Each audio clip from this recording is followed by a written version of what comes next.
Where's this being streamed? YouTube. Oh. Yes. I went live just now. So, Oh. On yes. your channel?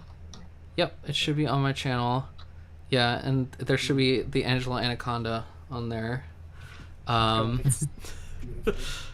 uh, Evangelion 3.0 plus 1.0 spoiler discussion. Okay. Spoilers, I guess, for a bad movie. You putting that in the title? Yeah. Well, the description. It's on the description. That'd be great for the title. Yeah, I thought it fucking sucked. Yeah, Evangelion 3.0 plus 1.0 was a massive disappointment, and it. I didn't even need that much, to be honest, from the movie. Like, I just needed it to be kind of like, you know, it would have been fine if it kept the tone of the village stuff and just like was a chill out movie about chill people and whatever, and Shinji gets his happy ending with the caveat that Mari is developed if he's gonna wind up with her, and like there's a relationship or something between the two, at least baseline. Hey, she sniffs him. That's a relationship. Mari and Shinji's connection was non-existent, and I don't think that this doesn't work as a story like Evangelion 3.0 No. plus 1.0. Let's just get that straight. This tetralogy is horrifically incoherent. It is probably the most incoherent film series of films I've ever seen, including the sequel trilogy to Star Wars movies, all done by different directors. This is the only Hideaki Anno is the only director to have a completely different goal, completely different tone for every single one of the movies in his tetralogy. They are completely incoherent, and they do not work together as a film series, which is unbelievable that a single... Yeah, I can't even think of anything to compare to. Even the prequels were more yeah. coherent in terms of just like tone and Well, they build off consistency. of one another. You know, Yeah. the first one leads to the second one, leads to the third one. Like 1.0 does mostly lead into 2.0, but then 3.0 subverts everything that 2.0 was seemingly doing, and then this subverts everything that 3.0 was seemingly doing. Yes, it's the only tetralogy where none of the movies are collaborating or working together to try and tell the story.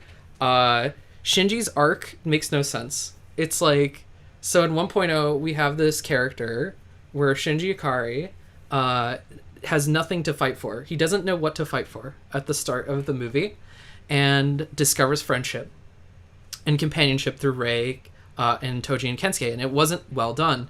It was pretty poorly done, to be honest, because like obviously Toji and Kensuke are not really super hard developed in there. I think it could have stood to have more scenes. You know, the tent scene I was missing. Misato is good in that movie though, and her connection with Shinji probably shined the best out of the entirety of 1.0. But he learns his like he wants to have the affection of his father, and what he needs, his arc, is to fight for people besides his father, if that makes sense. Yeah. And then in 2.0, Shinji's arc is kind of wonky and weird, and which is probably one of the reasons why I dislike 2.0 so much, because I know it's like a fan favorite and whatnot, but I've always been on the end that 2.0 is like baby garbage. And Shinji's arc is set up as if his want is his daddy's affection again, but then like and he's at the grave, and he wants his dad to like to interact with him, and then he tries calling him and his dad doesn't answer, and you think, okay, so Shinji's want is his father, but really what he really needs is like to reaffirm his relationship with Rei specifically, because like Rei is doing all these nice things through him throughout the movie. but he's not active in trying to seek his father's attention or affection. He's not that active in 1.0 about it either, but, 2.0 he's given more of an opportunity to, and he just fails. So he floats. Shinji doesn't do anything for the entirety of the second act of 2.0, which is why it's one of my least favorites in the rebuild. Right. There's no arc to speak of, really, because he kind of just, everything is backloaded into the third act, where he's just like, I'm going to run away from responsibility and my need is to come back, which is just episode 19 again. So 2.0 is whatever. 3.0, it's like Shinji's want is to save the world and fix everything and whatnot, and his need is to accept that you can't do that. So except you can if you wait one more movie. Yeah, but you can, as long as you just have all the things align themselves correctly. And they have they pay lip service to the idea in the final film that it's like, he's not really redoing anything, he's just rewriting it.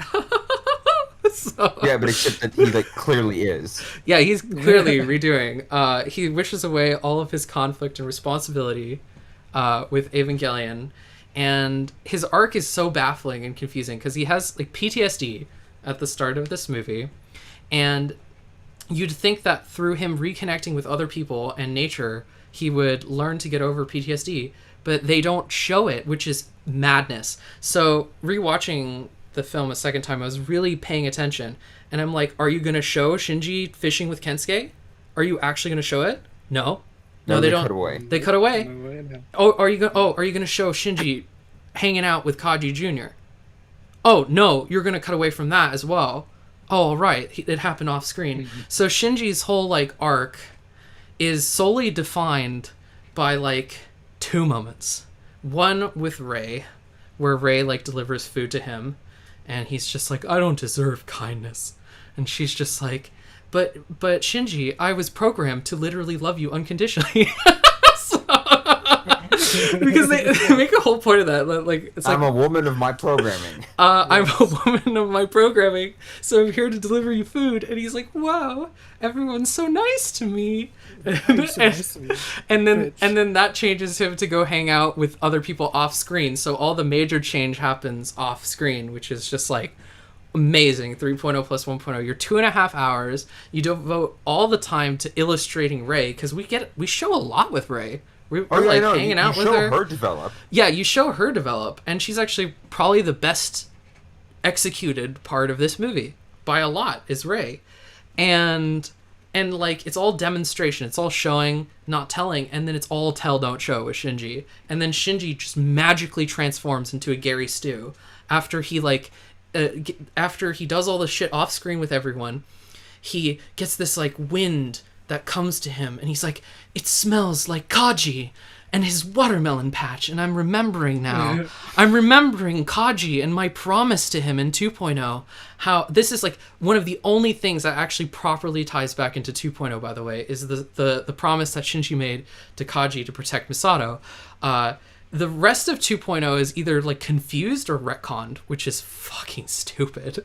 There's some shit in here that is unfathomably confusing. Even after watching it twice, I'm just like, all right, so you're trying to sell me this hot horse shit that Kaoru came down, did in fact stop near third impact, but then hung out with Kaji or something afterwards, and then he befriended him and then started near third impact for real. That's the impact that we see. So it is Kaoru who did it.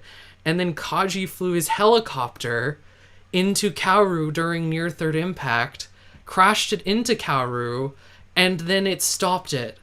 And one of the jobs of this film that I expected, at the very least, bare minimum, was to properly explain what happened, at least on a beat level between 2.0 and 3.0. And all of it was incoherent retconning, and I fucking hated it. The brazenness of the retconning, oh yeah, this is what happened. This is what happened all along. You're supposed to remember this scene. It's I do not remember this. So Shinji receives this wind of change through Kaji, just he's I remember my promise, and then he changes. He's a totally different person from here on out. And like he sees Rey, her head explodes, and he's been struggling with PTSD even looking at somebody who reminds him of explosions and collars exploding. That causes him to like throw up and have panic attacks. And there's like no arc for his PTSD. He has it, and then he just doesn't have it because like he sees Rey explode, horrible traumatic moment, and he's just like, whatever. I just want to help Misato and her crew and whatever. And it's like. I made a joke about it to Delvin, and no one like I was kidding, but she fucking exploded, but he didn't throw up. I was expecting him to vomit. I did not expect that garbage. Jesus. Yeah. Wow. Okay. So Shinji just like, boom. I'm like a Gary Stu now, and like he's just totally he's willing to give Steven Universe therapy sessions because that's what it is. Shinji is now Steven fucking Universe from like there's no. He's like, Daddy, I'm here to talk about my feelings, and I'm gonna use talk no jitsu on you, and just like we're gonna solve everyone's problems. We're gonna solve everyone's problems through group powwow. Me, Shinji Ikari, emotionally unintelligent, anxiety riddled, I destroyed the world. I have PTSD. Shinji Ikari, completely no showing. This is like Last Jedi levels of we didn't bother to show you it, like this character progression and whatever. Right. It's like all off screen, and Shinji's just like, yeah, I'm a totally changed guy. I'm like gonna give my dad a nice therapy session. I'm gonna give everyone that. Kaoru, you're getting one. Oscar, you're getting one. We're all gonna talk about our feelings, and we're all just gonna come clean and this is... And that's going to be the climax. This is Steven Universe. It's fucking Steven Universe. And it was underwhelming there, too. It sucked there as well. And people are treating it like it's like this is some emotional, wow, so moving and profound. All dialogue-driven, all flashback-driven. And it's like, look, NGE had its fair share of flashbacks, but after showing you so much of the character, Gendo is hardly in these movies. And then it's just like, yeah, we're going to flashback to explain his backstory. As a self-contained entity, the rebuilds completely, utterly fail. So many of the blanks rely on NGE knowledge. It's like Gendo just doesn't... But the deal is like the flashback. So the flashbacks in Ava, in NGE, Gendo's flashback in particular, that's like its own story. It has its own arc. It's like that whole episode is a story. This flashback is not like that. It's just a montage of images with narration of Gendo's feelings and emotions going on over it. Yeah, wow. It's kind of like absolutely nuts how there's so much just again, tell don't show, because you're right, even in the flashbacks they showed, it was all through narrative progression. Yeah, of that. even in the instrumentality scenes where there's a lot of telling in those scenes, especially in End of Ava, the most drawing sings about those sequences are not what they are saying, not the words that are being said, but what's being shown. The most jarring scene in End of Ava during the instrumentality scene is when Shinji starts choking Asuka, but it's an action. That whole scene is built up. It's not Shinji saying, "You make me so mad. I get so angry sometimes when you say this that I just want to do this." It's a sequence. It's playing out it's you could see this happening in the show, in the real life of the show. It's not just narration. Yeah. By the way, if there's any interesting comments that you guys are reading, let me know. Interrupt me and then tell me what's going on. Do you have the YouTube chat open, or do you need me to send it? I have it. I can open it. I had not. I have it. Open it. Yeah, Okay. just interrupt me if there's any interesting comments or questions or anything like that. And let me know what they are. This film is a terribly crafted movie.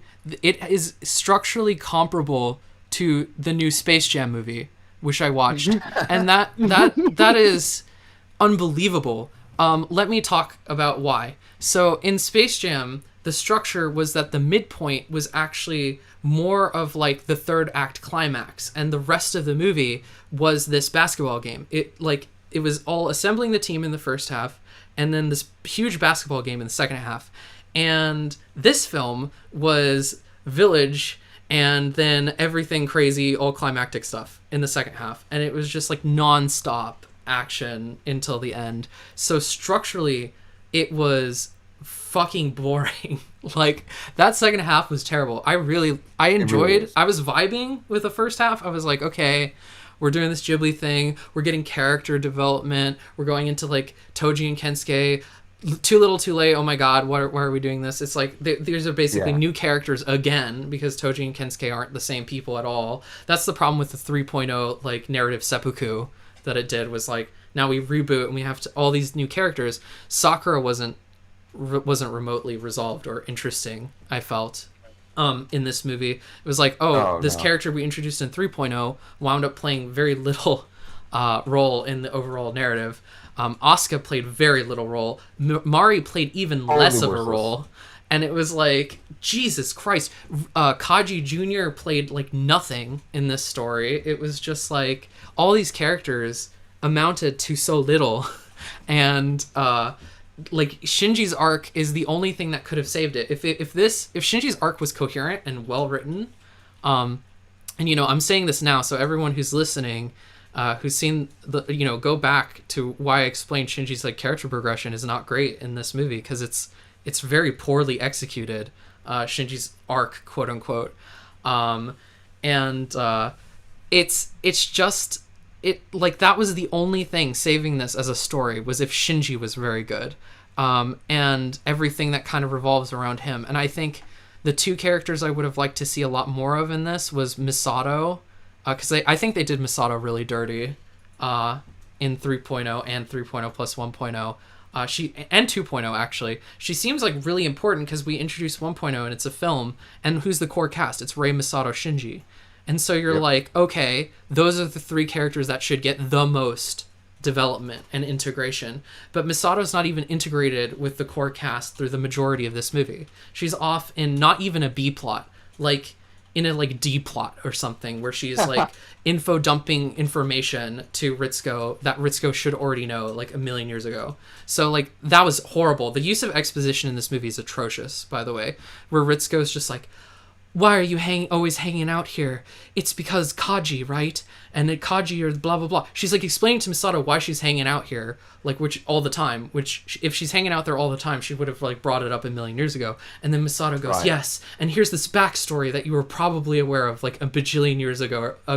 And she just like info dumps the shit. Oh, and it reached some monologues about how, Misato, I know you're just like ecstatic to see Shinji. I know you were ecstatic when he came back. It's like, I don't remember that in the third movie at all. No, like, she was mad. She was fucking upset.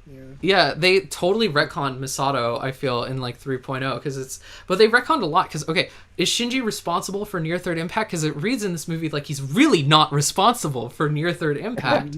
It really feels like Kaoru's to blame, but then everyone's just like, Shinji, you're the one who's to blame. And like, I already explained this, but Kaji flew his motherfucking helicopter into Kaoru, if I'm not mistaken. And that's, do you think Misato would have a hate boner for Kaoru of all people? She would be like, fuck that white-haired little fucking queer or whatever. But no, she takes it out on Shinji, and everyone, like Mayuri, that, or whatever her name is, pink-haired lady, she's just like, yeah, Shinji's to blame. Gosh. Near Third Impact is all his fault. And this movie does everything in its power via flashbacks to imply that Shinji is totally not to blame for Near Third Impact. So I don't know. It's very, very stupid. As a story, this doesn't function at all. We'll talk about it on a meta-narrative perspective in a moment, because I think the themes are atrocious in this film. Like, people are just like, my boy Shinji finally grew up, got them poon. And I'm like, do we really need a story about Shinji motherfucking Ikari getting poon? Like, is that really like what we need right now? Makes you feel guilty about not getting any yourself. Yeah. Damn, even Shinji can. This is all Anna's plan to get people to go out and touch grass and get laid, I guess. Um, so, like, um, Shinji Ikari, it was the only thing I think across all the movies. The majority of the movies were focused on him, 2.0 being the exception. I think 2.0 was largely not focused on Shinji as a character. But that was the only thing that should have been resolved. And Misato absolutely should have, like, if Anno had any fucking brains, he would have been like, oh, Misato is really important because she's like one of the first characters I introduced in these movies, not a television show. Yeah. Filmas, different medium, okay? And like, they have way less time. Why are you adding characters? Why are you adding them? Are you just like insane? Because like Anno, in 2.0, he adds like Asuka and Kaji, and you know, arguably and Mari, and arguably Asuka and Kaji are kind of like integral to Misato and Shinji, but Asuka is not integral to Shinji anymore, given the like 3.0 and 3.0 plus 1.0. So that was like a huge waste of time. Wait, what? Am I getting donations? Did I just get a donation? I got $50. Yeah. Here's drive-by money. I just found out you were on after getting ready to sleep. Plan to watch it, so I can't stick around to be spoiled. Love your work. Well, you can watch this tomorrow. I'll keep it up, so you guys can watch this. But like, Rei and Misato should be the core characters, like the core secondary characters, and Shinji's the protagonist. Everyone else should be tertiary unless they're introduced in the first movie. Yep. And so it's like Asuka is really like not a thing in the rebuilds. Asuka is not a thing in these at all. Yeah, like they had. She's so not a thing. They had to give her Ray's backstory. Wow. Mari is not a thing in these movies. And like, Mari's just here to make Asuka even less of a thing. Yeah, it honestly, I feel like Anno should have committed to not having Asuka in these at all. This is just not the Asuka route.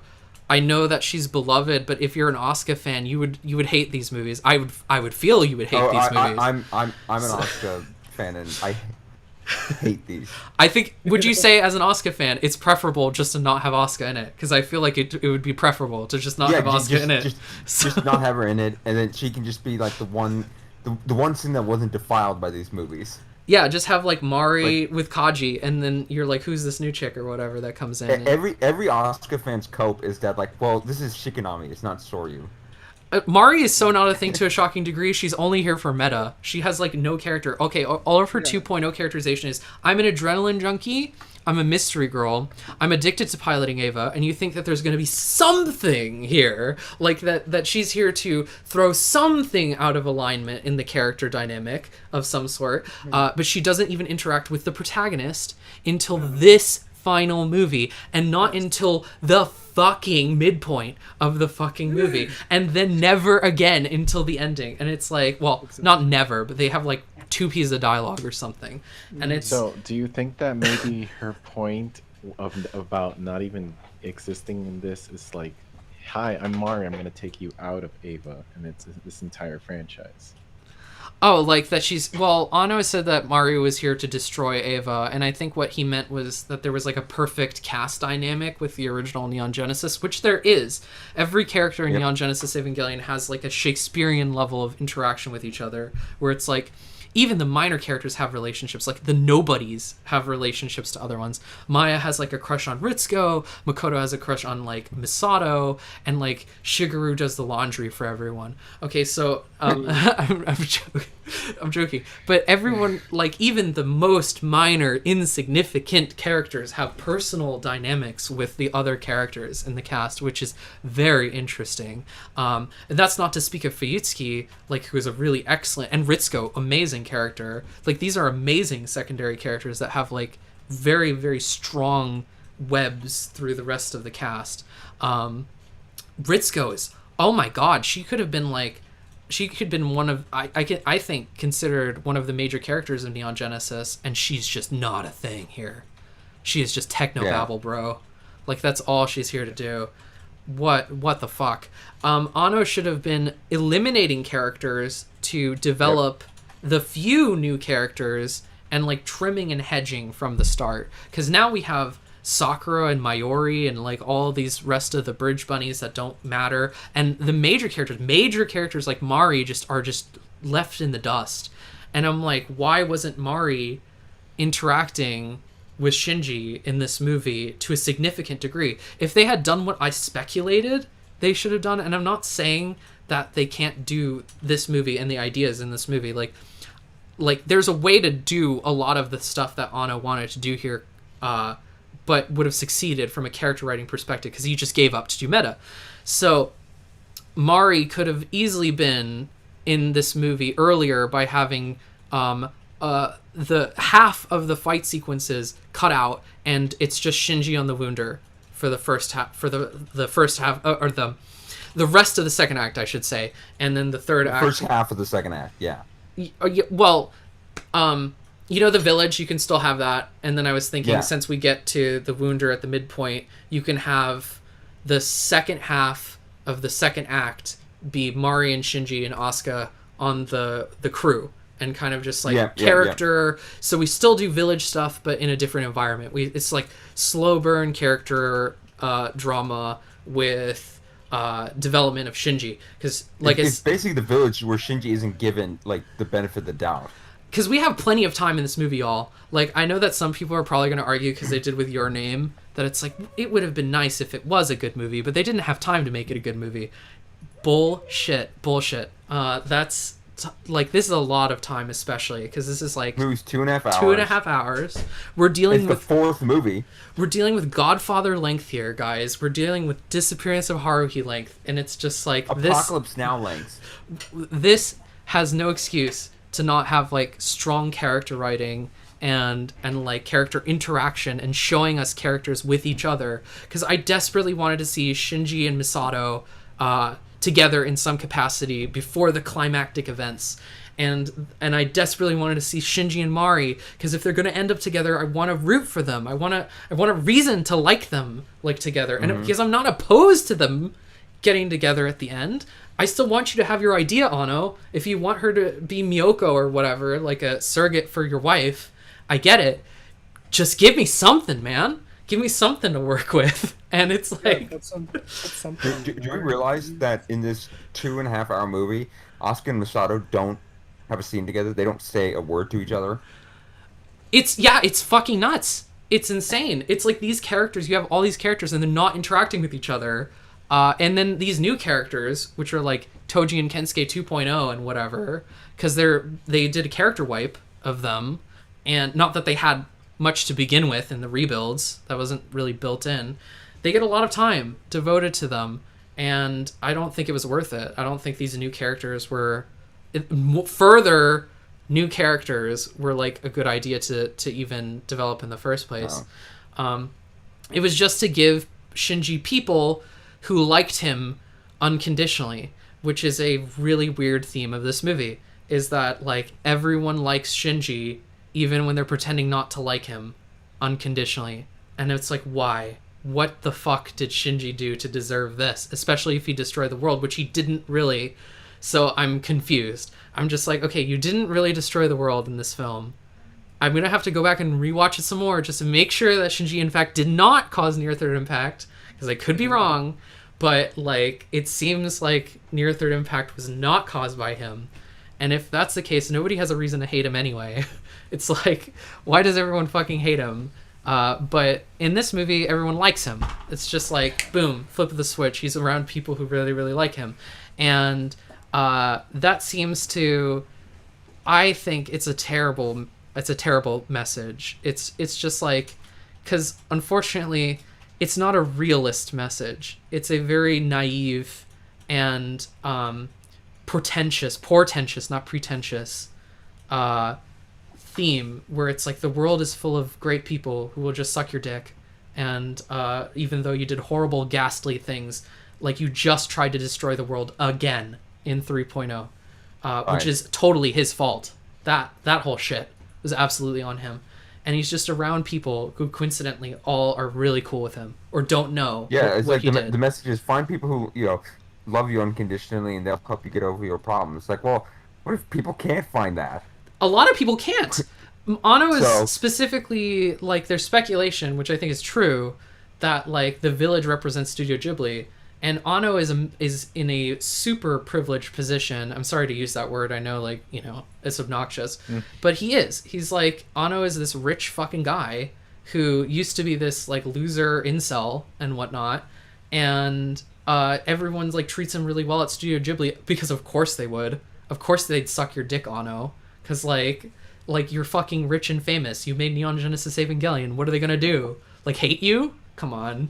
And it's just like, if this is autobiographical in some way for how Ano dealt with his depression after making 3.0, which a lot of people think it is, then it's just like, that's obnoxious. That's fucking obnoxious. So you're telling me the solution is to be, like, rich and you make something successful and, like, make something goober successful and uber successful and get a wife who totally loves me unconditionally. That's what you want me to do? It's like, just get a woman.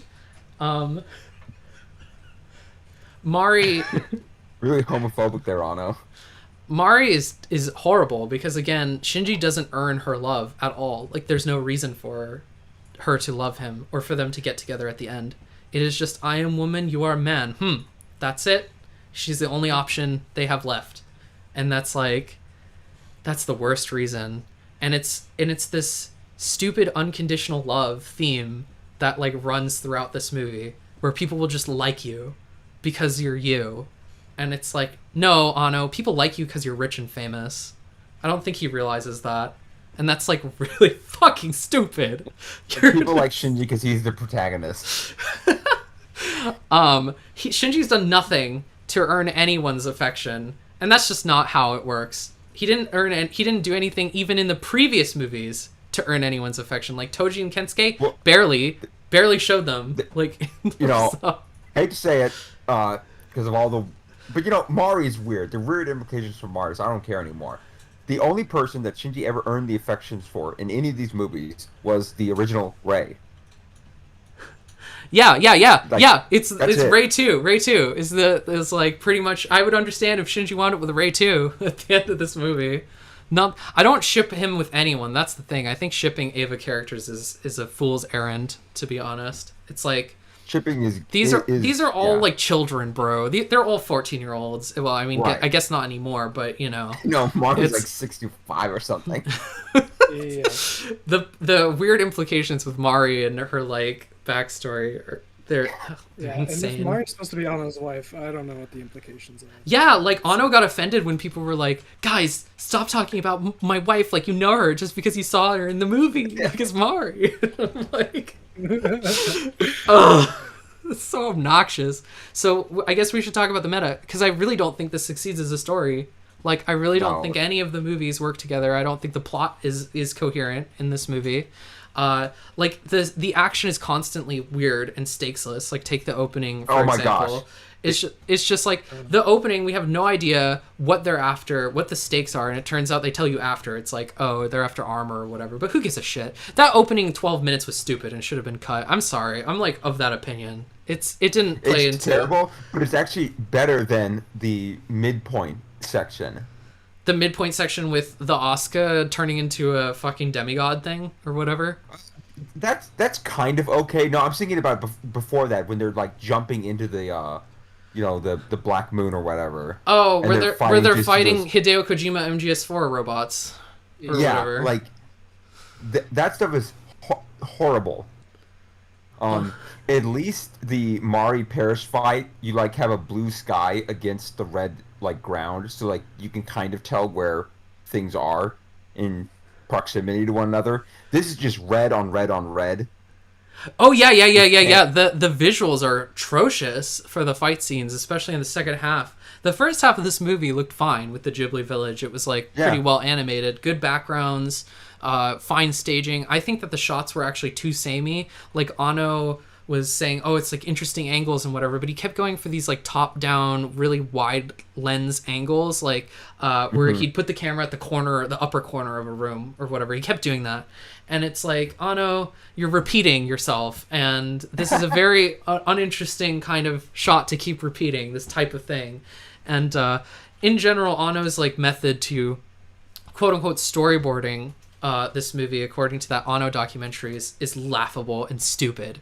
Like how he got like a bunch of interns or whatever to like print out 60 pages of like potential camera angles in CGI and then just circled them and went like, that's a cool angle, that's a cool, you know, there was almost no iconic imagery in this movie, none. Like EOE is full of compositions that I'm like are burned into my skull and whatever, and this shit has nothing.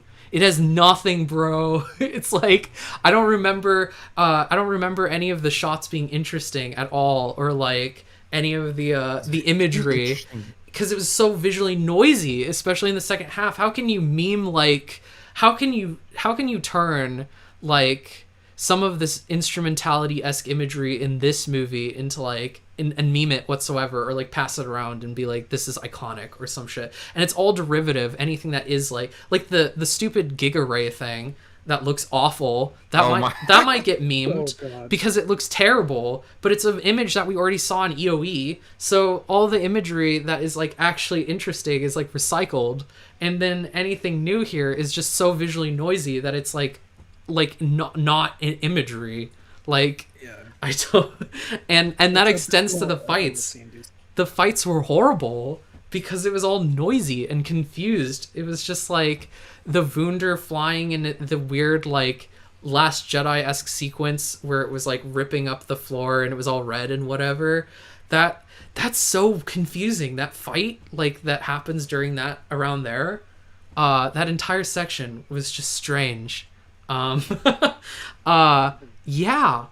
Nothing like Asuka versus the MP Avas. Nothing equivalent in this movie to that. Nothing cool. I just like super not impressed with the fight choreography here.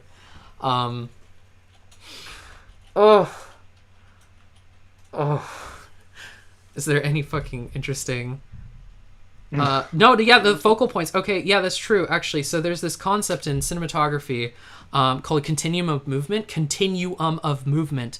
Bruce Block talks about it in his book, which is an excellent book on cinematography. And it's where your eye is located. Like, what focal point is your eye located at any point, at any given time? And if it cuts to a shot where the focal point dramatically shifts to the other side of the screen, the audience has to move their eyes very quickly to that other focal point.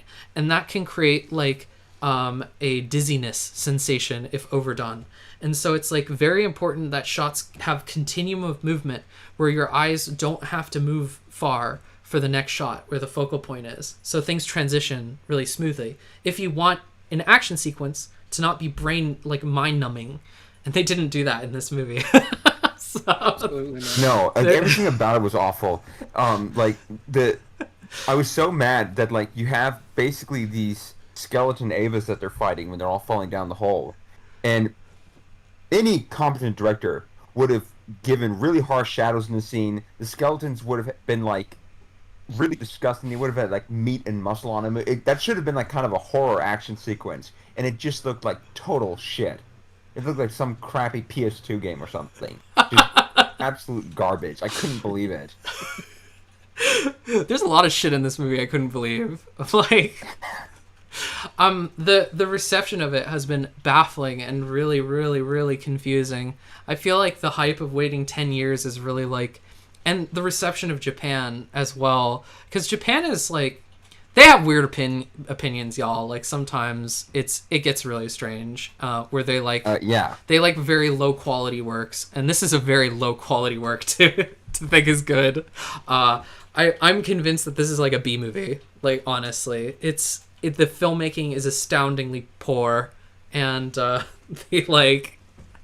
character writing is astoundingly poor, and the themes are astoundingly poor. It's just like, oh yeah, let's wish away Evangelion, the symbol of responsibility throughout Neon Genesis, while simultaneously tying Neon Genesis into this, because to Anno, he just wants to move on from Eva and get a wife who loves him unconditionally for no reason and prance off into the sunset with her. Let's express that like a bit more explicitly, because that's when going into the meta stuff. Your point with wishing away Ava shows how the meta point of the movie subverts the textual understanding of the movie, like how the movie makes sense within its own universe. Yes. Like, even within the previous Rebuild films, Evangelion was about responsibility and taking responsibility as a tetralogy, right? Where it was like, Yep. this is a tool. Evangelion is a tool. Do you use it for wise decisions or poor decisions? And in like 2.0, arguably in 3.0, Shinji used it for poor decisions, where it was like 1.0 was about the right decision, right?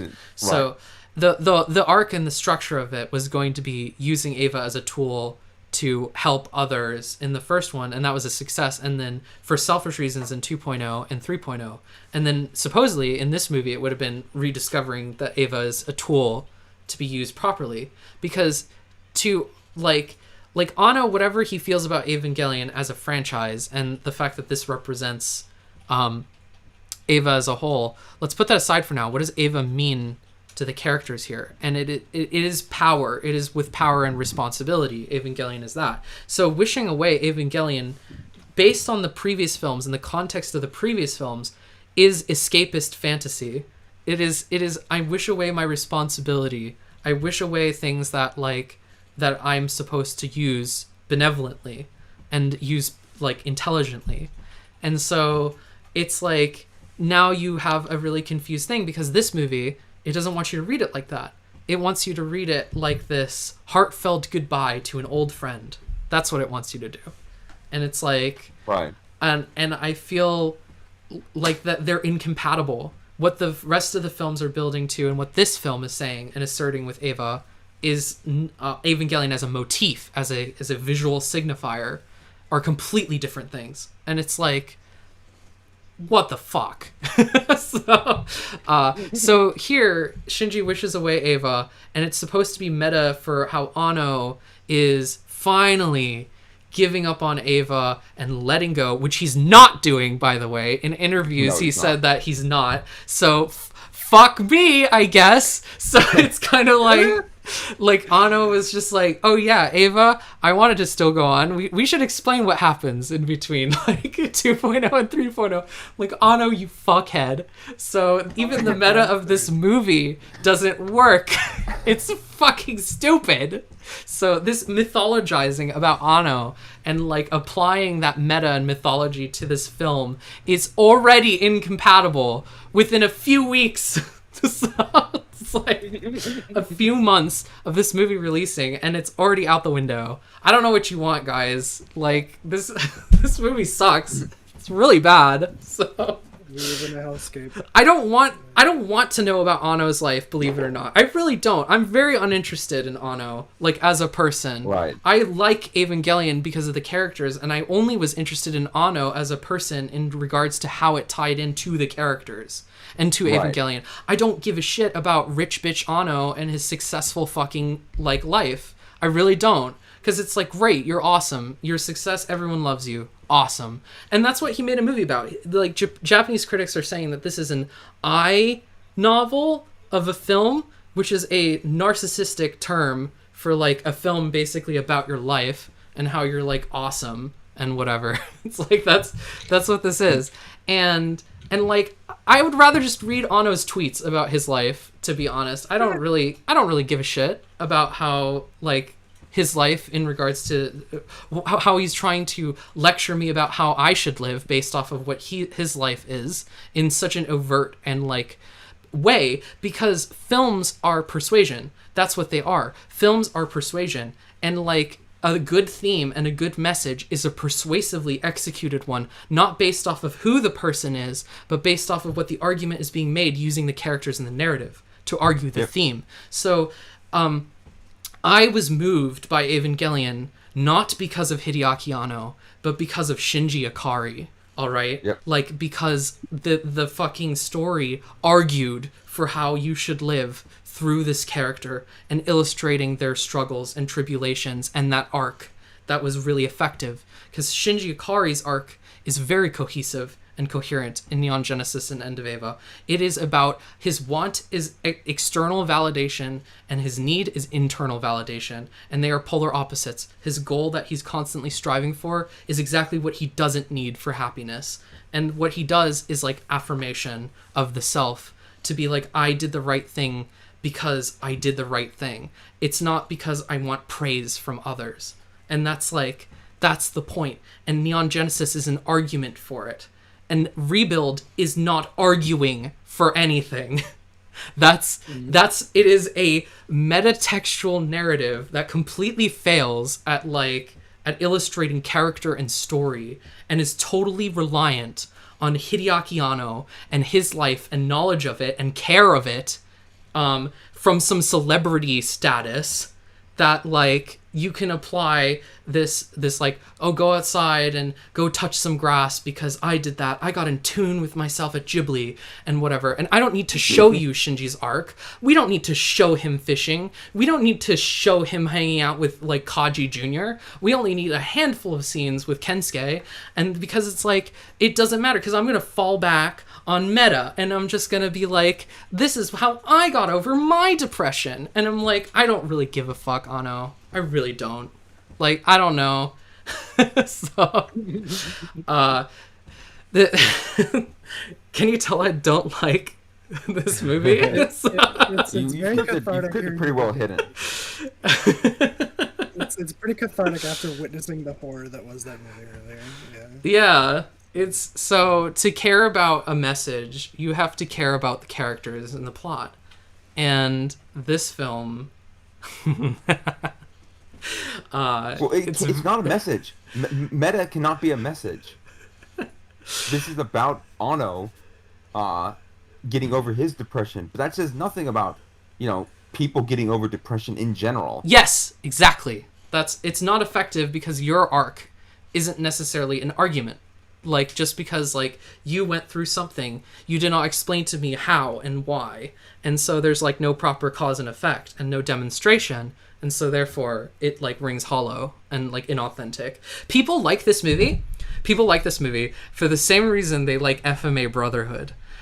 Which is, like, we've seen the characters already in a previous work where they struggled into the trials and tribulations, and now we just want a happy ending for them, because that means that we get a happy ending, because I guess, like, Shinji is supposed to be the surrogate for the otaku fandom, and I guess, like, a lot of people have seen themselves in Shinji, and so they think, oh, Shinji is, like, this is going to be lovely once he gets a happy ending, because it's deserved. I just don't get that mentality. Like, who wants to see a version of The Godfather that has a happy where ending? Michael Corleone has a happy ending, or Breaking Bad, where like Walter lives, provides for his family, and like everything's swell, and it's just like, this is Neon Genesis Evangelion, one of the realist anime, like as in it is supposed to be tragic. Yeah, it's not supposed to be sugar and rainbow and sunshine, because to most people, life isn't that way.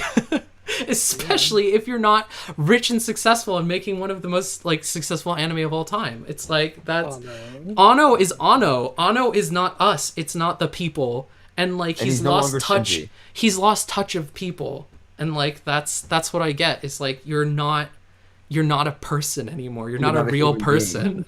In some ways, because the elite lifestyle is only lived by such few people. And, like, in the Anno documentary, he's getting chauffeured around, and he's not showing up to work. And it's like, he doesn't give a fuck anymore. This isn't the same person who was sleeping at Studio Ghibli, like, overnight to try and get, like, the animation sequences done in time for Miyazaki. Like, this isn't that person anymore. And it's like, I feel like if he's going to change this drastically, he needs to still empathize with the common man experience, because this is not a common man film. Like, and nobody treats you with unconditional love, especially when you're not famous. And no one just likes you, all right? Especially if you've done injustices to others who are directly affected by it. And it's like, Kensuke brings up, it's like, well, Shinji, a near third impact wasn't all that bad. Plenty of good came out of it. People met each other. and whatever. And I'm like, yeah, I guess saving Toji from becoming an incel, that was truly a good that was a good deed, Shinji. Really did it. It's like saying, the Holocaust wasn't all that bad. I met my wife there. Yeah, it's like I met my wife in the gulags or some shit like that. It wasn't going to the gulags wasn't all that bad. It's like, I mean, you know what that is, like, because people do say stuff like that occasionally.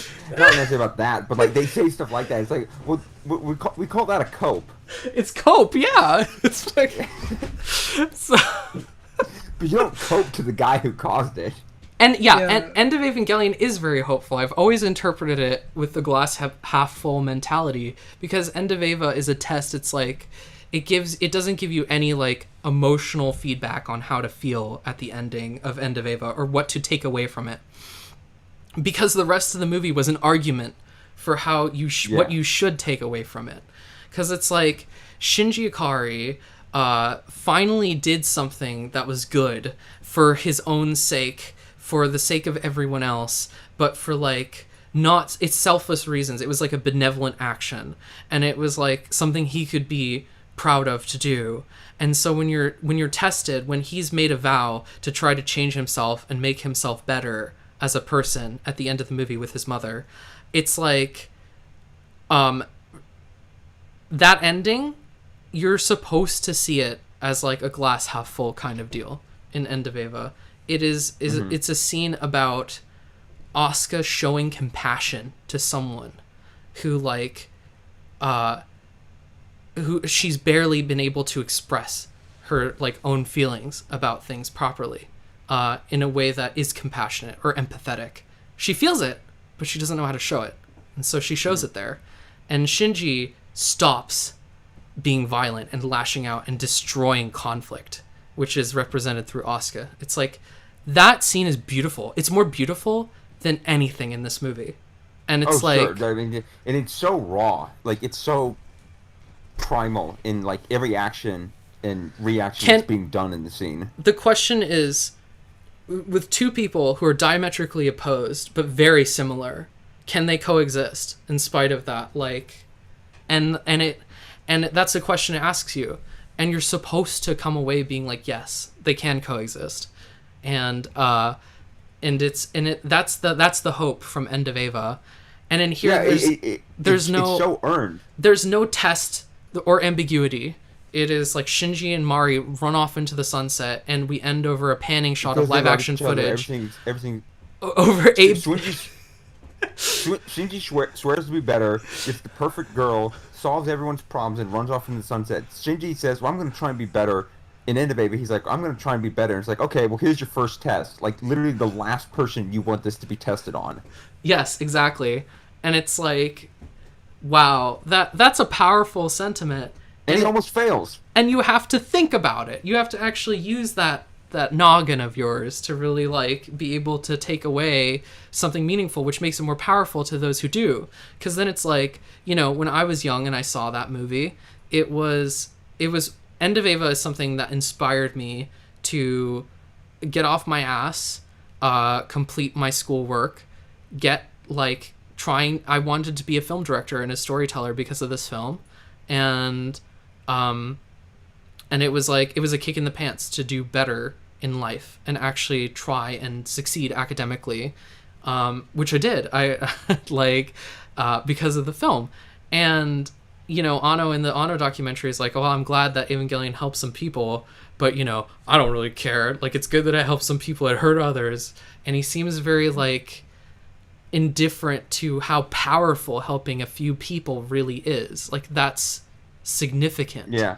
And it's like, you helped one person. That the other people who were going to be worse, they were going to be worse no matter what you did. Like, they were going to use something else to escape into their fantasies. The fact that you pulled people out, like one person, is like enough that I think that you should be overjoyed that happened. And there's just no humility or compassion in when he's like talking about it. And it's like, I know it's a documentary and it could be framed in any which way. It's not really authentic of a view. It's a perspective on the man. Maybe he does. But this film, I I so doubt that this is going to help anyone. Like, this is wish fulfillment, and it's a shitty message. It's just like, you know, get laid, go outside. Yeah, but people are having a hard time with that. That's the whole point. So I don't. In many countries, they're still not allowed to go outside. How are you? How are you supposed to? How are you arguing for people or showing them or demonstrating? It's like I'm in Australia. The military won't let me go outside. I was talking to Ava Monkey earlier, who is also not a fan of this movie, by the way. So I'm not the only person who's not a fan, who's like a really prominent figure. Way to dox him. Well, I guess you'll find out sooner or later. But he liked the movie more than I did. I hated it, but he didn't like it very much. I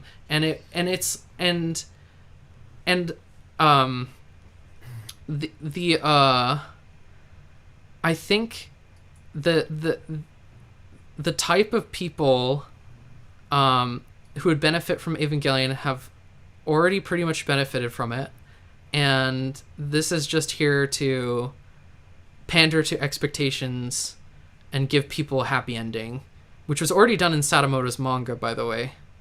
And better. Yeah. I wouldn't say the manga's perfect. It's far from it. I don't like the manga, but yeah, it is better than this because at least it does like progress chapter to chapter. Yeah, there's not like a whole bunch of characters that they throw in and whatever, and it's like skip large sections of the story. Yeah, it's still coherent like from start to finish, and it's like I don't know, just read Sadamoto's manga if you want Evangelion Brotherhood. So. And if you don't like it, that should just show you that like trying to rip the tragic, there's hope in Ava, but trying to rip the tragic element out of Ava makes it something else. Like, it's not Ava if it doesn't have that. I'm reading comments now. What is this? Is Goat Jesus also dodoid? Dodoid? Dodoid? I don't know what that is. I don't know what that is. I'm not a weeaboo, I'm sorry. I don't watch anime anymore. I really don't like anime. Yeah. That's why I don't make videos anymore, because there's nothing to be passionate about. Like, anime used to be something I was really into before I graduated from school and started, like, doing things. So, I don't know. So, I still like some TV shows and a lot of movies. There's a lot of movies I like. Yeah, and like, of course, books are a thing. And but yeah, anime is something I'm tired of. What's your thing? Yeah, I want to read more, is what I'm saying, but I don't read as much, so as I'd like to. No, you want to read as much as Mari wants to read in this movie. Yeah, where did that come from? That was totally out of nowhere. It's that's so weird. Like in 2.0, she's like an adrenaline junkie. The only thing she cares about is Ava piloting, and then it's so like, oh no, actually I'm big into books. It's like, oh okay, I thought that was racing. Oh, apparently a Dodoid is a YouTuber, and I apparently sound a lot like him. He probably doesn't have as horribly pretentious of a vocabulary as I do. Oh no, Gochis is a boomer now. Yes, absolutely. I'm 26. I'm a boomer. The youngest boomer there is. Yeah, well, like, I don't really have time for a lot of anime. You know, a lot of it's very poor quality. I tried watching, like, there's like a time travel anime that just read like someone saw Your Name and erased and wanted to fuse the two together. It was Chinese, and that was like ugh. And then I tried watching Odd Taxi, and that was like boring. And Beastars was bad, and it's like there's like a lot of stuff that I've tried watching, and it's there are very few good things in anime. Yeah, I don't know, you guys. It's like they don't really. In anime, it's more about perpetuating tropes and archetypes and what's successful already, and just like sort of going off of these very cliched kind of archetypes and perpetuating them over and over and over and over. And I'm just like, man, I feel like I've seen everything, bro. Well, it's been like that for the last 20 years, for sure. Yeah. That's why I stopped watching. Ava really did ruin anime. It really did. There's a point where I like anime too, believe it or not. Yeah, that's really hard to believe. Yeah, that's like probably 15 years ago, more than 15 years ago, and it's just like, I get it. I get it. I get it now. Is this the future? So it was the future, so I left. I don't know. It's exactly what you're feeling now, but 15 years ago. Yeah. I mean, Anno's made plenty of happy endings. Like, I thought that the show Kare Kano was pretty successful, at least up to a point. But I consider that a happy ending if you ignore the like stinger for the rest of the show, which was bad. Um, but Anno's made good stuff. Unfortunately, he is not a very good writer, which is something I've discovered. So, Anno has never really written much, like, not never, but, you know, he's very seldomly written something on his own. Gunbuster was not written by him. Karikano was not written by him. Evangelion was not written by him. It was written by a lot of people, and he did, like, tweaks and changed things and whatever in the scripting process. But Anno is not an auteur. He's not a writer-director, if that makes sense. And Anno did write Shin Godzilla. Yeah. That's pretty much the only thing that he didn't have like help on. Akio Satsukawa helped him on Love and Pop, who is also the writer of episodes 15, 19, and 24 of Neon Genesis, which are some of my favorite episodes. So I'm like, okay, Akio Satsukawa's, he's like obviously very good, and he's not on the rebuilds at all. So it's like, okay, well, Anno wrote the rebuild single-handedly. This is the other thing he wrote single-handedly, and it's not very good. So Shin Godzilla right now is the primary showcase for a high-quality work from Anno, and arguably it's not a very character-driven story, right? It's nothing like Neon Genesis. So it's like, yeah, I don't think Anno's very good at writing about people and characters. And people forget that Evangelion is not an auteur work. It is a collaborative work, like most television is. Just because Anno created something does not make him the sole auteur of it. It's a TV show. There's no way. TV is too big in scope. And he made Neon Genesis Evangelion and End of Eva in a shorter time period than 2 movies in the Rebuild series. That's, like, insane.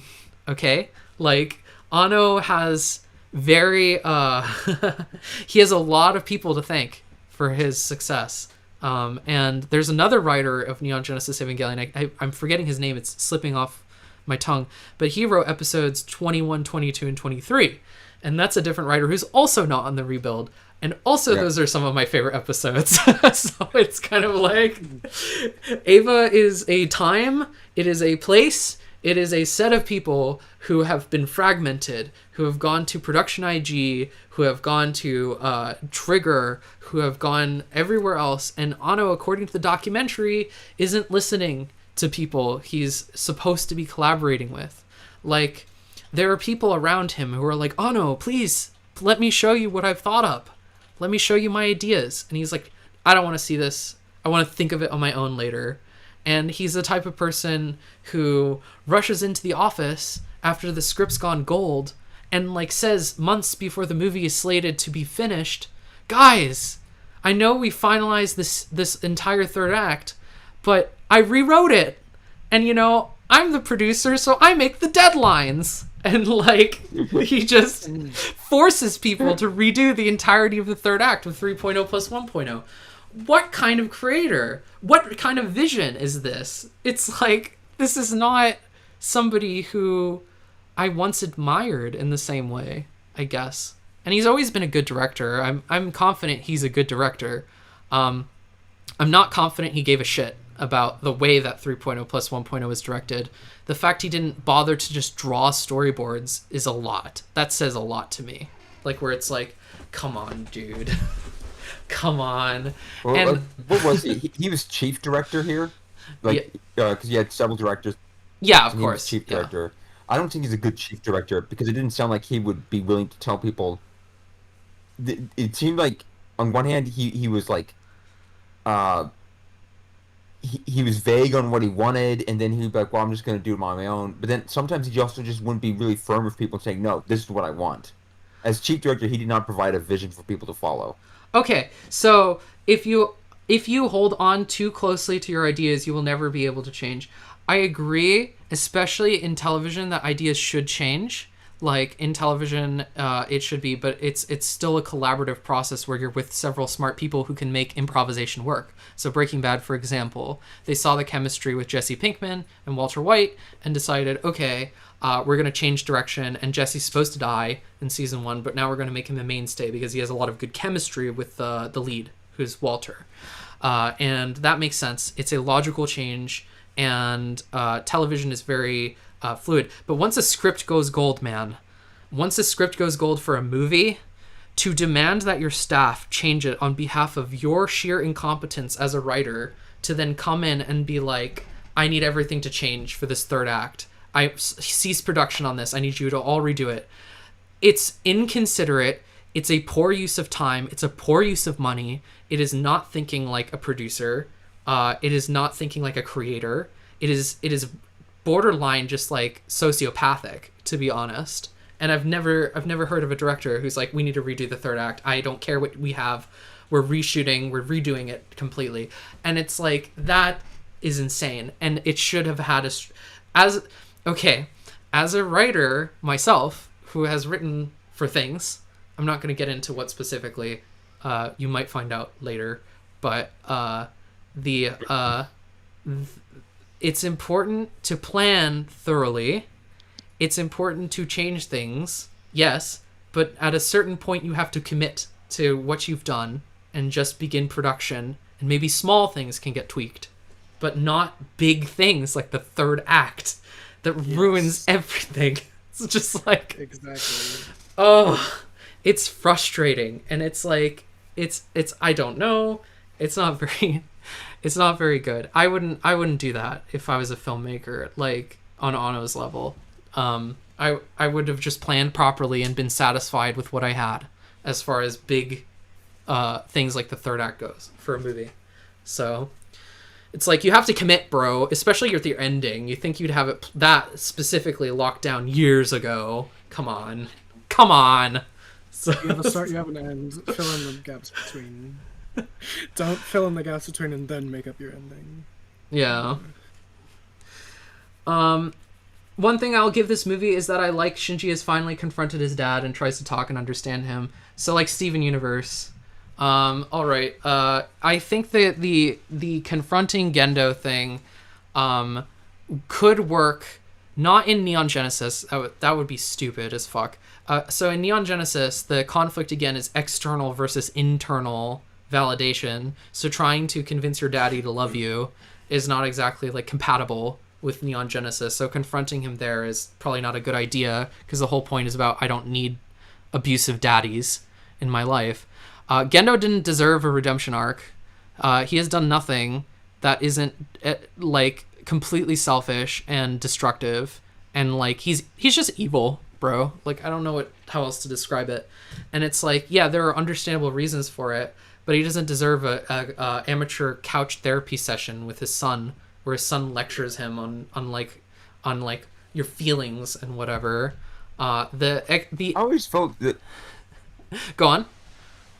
I always felt that Shinji confronted his dad in episode 19. Like, it maybe wasn't the kind of confrontation that people wanted, but it was basically kind of an understanding. Is like, this father and son thing is not working out, and we're basically throwing this away. That we can work together as peers, almost. Yeah, like, I am the pilot of Evangelion Unit 1. Yeah. And you're my commander. You're not my father anymore. That's done. I kind of see that. Yeah, I could definitely see that. And I think that's appropriate. But for here, like Shinji, it's kind of like Gendo is this toxic figure, and the only reason why he's redeemed is because Anno's dad was not irredeemable, and so Anno is using Gendo as a surrogate for his own father, rather than actually like, Gendo, selfish asshole, wants to destroy the world and kill literal God, I think. To bring his wife, or to basically have like cause instrumentality as it happened in EOE. That's his plan. It's the EOE plot line again, which okay, can we just establish this about the plot as well? The recycling of Gendo's motivation to be exactly the same is one of the most uninteresting decisions they could have done with him. I thought that we were going to get a different motivation, like a different thing, like a different plan. Like human instrumentality, that's what you want? You just want normal human instrumentality? Okay. That's No, so this is what the Angela Isn't Nagel that what had. you were against? it's sure, bro. Like, um, but because we've been there, done that kind of deal, and the way that this was done here was just more of a clusterfuck and a mess. Yes. Yeah, and but yeah, Shinji's confrontation of Gendo could happen. It's something that could happen. It's not necessary for Shinji's arc here. What was his arc? Shinji's arc here. Oh God. Okay, so I usually operate under want versus need framework of how arcs work, right? So it's like Hamlet wants revenge, but he needs to not get revenged for happiness. It's what you need for happiness, right? It's usually the opposite of what you want. So in Shinji's case, it's very clear. And it's not a tragedy because he gets what he needs. So it's this want is external validation and NGE, and his need is internal validation. So like that works, and there's an internal change there. So Shinji's internal change here. Okay, what does he want? What does he want at the start of 3.0 plus 1.0? He doesn't really have a goal. He wants to do nothing. Is that right? Yeah. Okay. So, but that's kind of external. Like, I need something more internal than that, more psychological. I'm trying to think. Because it's like, does he want to commit suicide or die? I don't know. I saw this movie twice. He doesn't, and I'm not try. Well, yeah, I'm not convinced he wants to kill himself. I'm surprised that didn't happen. Yeah, like he should sat try. down Yeah, and he was dejected in those ruins for how many days? Yeah. So Shinji wants, like, what? But okay, what does he need? What does he need for happiness? What does he do? Okay, so I can't think for this one movie. I don't know if I can say this, but maybe when it comes to his dad, maybe one could say that Shinji wanted his dad to understand him throughout these movies, and what this movie says he needs to do is that he needs to understand his dad. Ah, yeah. So that's like, but that's okay. Yeah, sure. I'll bite. I don't think it's very well framed in this movie. Or self-contained in that, but I think that that's a good, reasonable explanation for what the arc would be across the tetralogy. The problem is that it's like he doesn't really chase after that in 2.0 and 3.0. So no, he's not really trying to get his dad to. Yeah, and understand him, and of course, there's the great question of why. Yeah. Like, why does he need to understand his dad? And he's not really chasing it in this movie either, come to think of it. I guess he wants nothing to do with his dad, but not even actively. The problem is that with your want, you have to be active about it. So you have to be, like, pursuing it constantly for a proactive character. Shinji's not a very proactive character in Rebuilds. He doesn't do much. I mean, he comes to his dad's call in 1.0, like he does in the original series. Yeah. And then he tries to call him on the phone at the beginning of 2.0. Yeah. Yeah. This is confusing. And then 3.0, the whole thing is just, like, not... The relationship isn't a thing. This is what should have been planned for sure from the very start. It's like, okay, Shinji's overall goal... Because it's like, you know, in Breaking Bad and whatever, a long-form television show, they're like, Walter's want versus need is that, like, he wants... to basically be a person of power, to be like, to run an empire. He wants power, essentially. And his need is like humility and to understand that it's like he doesn't need power for happiness and all that sort of stuff. So it's the opposite. And they knew that going into it, and they kind of focused on that. And so every season, in spite of the content of it changing and shifting, was still about that struggle. And so, like, Shinji here is confusing because it's not really, as an overarching film series, it doesn't really do that. And I know that it's a film series, so each arc should technically be self-contained because they're films, like, right? So Godfather is self-contained. Like, Godfather 1, Godfather 2, Godfather 3 all have self-contained arcs. And it's like, but they work logically as a progression to the previous film. Yeah. And here, I can't really think of an overarching arc that works for all of them, like a TV show, and I can't really think of an arc that works properly in this film for the final that isn't just hokey or poorly written. So, because it's like Shinji's want versus need. It's like Shinji wants in this film. Well, let's walk through it. So he's like, he wants nothing at first. He just wants people to leave him alone. Okay? He wants people to leave him alone. And he needs others for happiness. He needs to leave other people alone. No, I guess he needs... Hilarious. I guess he needs other people. That's what he needs, right? Like, he needs to allow other people in? Right. Right, that's it. Okay, that's the arc of the movie. All right, I think it's poorly done, but because Pretty gay. The problem is that it's again not illustrated very well. Like, demonstration is important. When people say show don't tell, they don't mean dialogue or visuals. They mean demonstrate. Yeah, so a theme that's not, shown and demonstrated, it's just a platitude.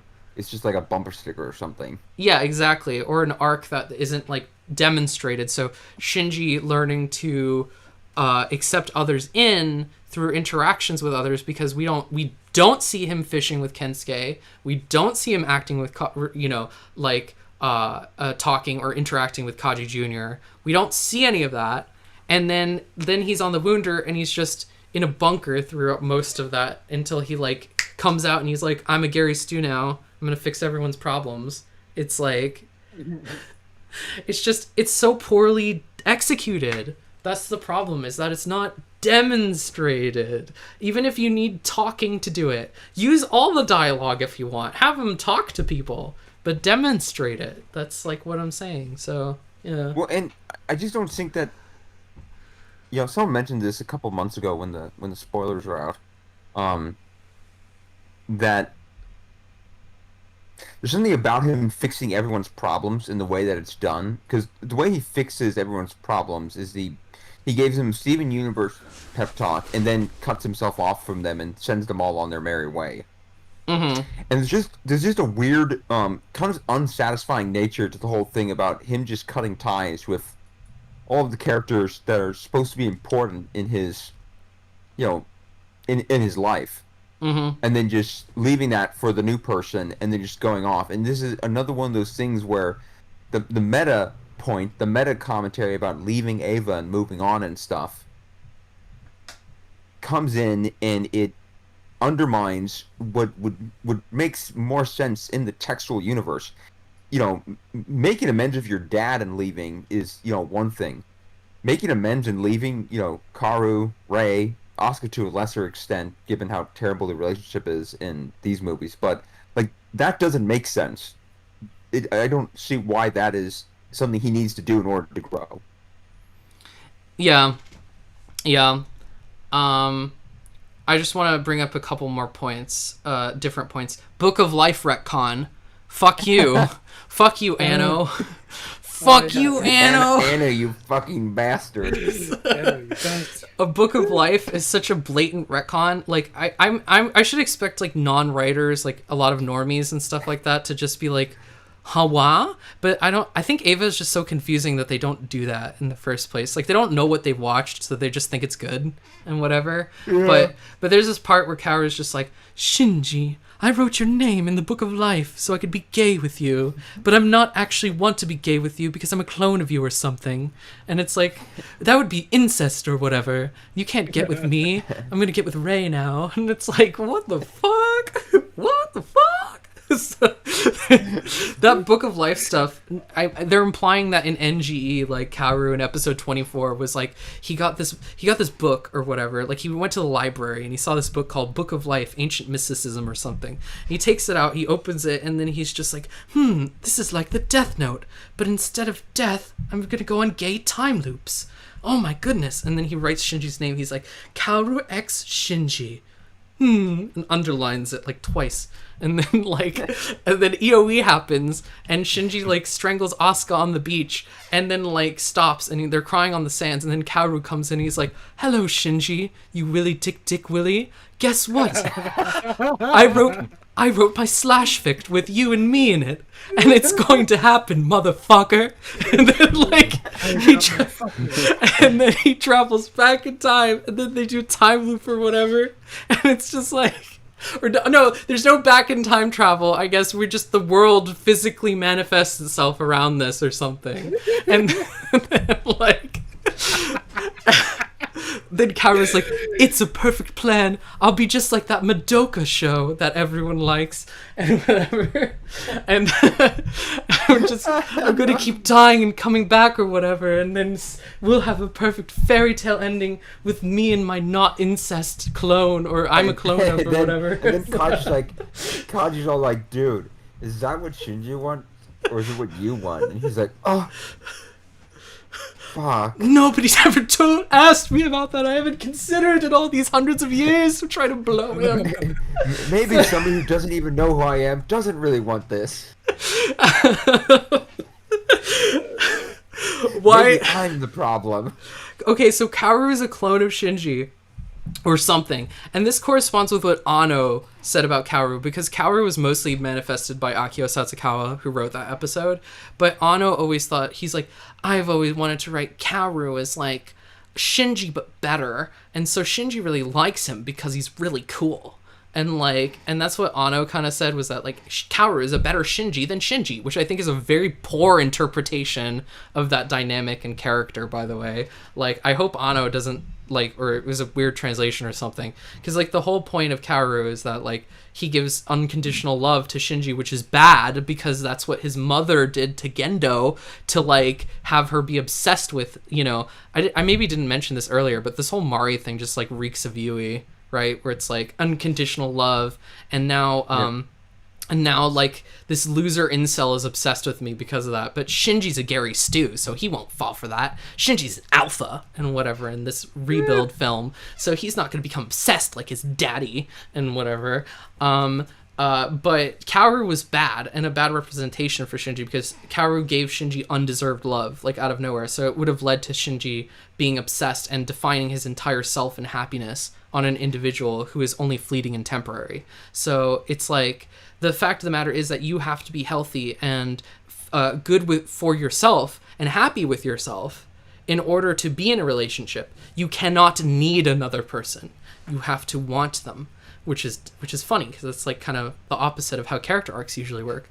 The thing is that when you need someone, you become codependent, and it's toxic and bad. And so like, I don't think Anno really understands Kaoru as a character, or like what Akio Satsukawa really meant for Shinji, like, and what that meant in the overall like structure of Evangelion. But yeah, it was giving Shinji what he wanted the most and then removing it to destroy him. That was the point, right? So Kaoru comes into 3.0 and he's like, I'm gonna give you what you want, which is to save the world. And then Shinji's like, great, I'll go grab my stuff. And then they go ahead and they go down into Central Dogma and then almost destroy the world again.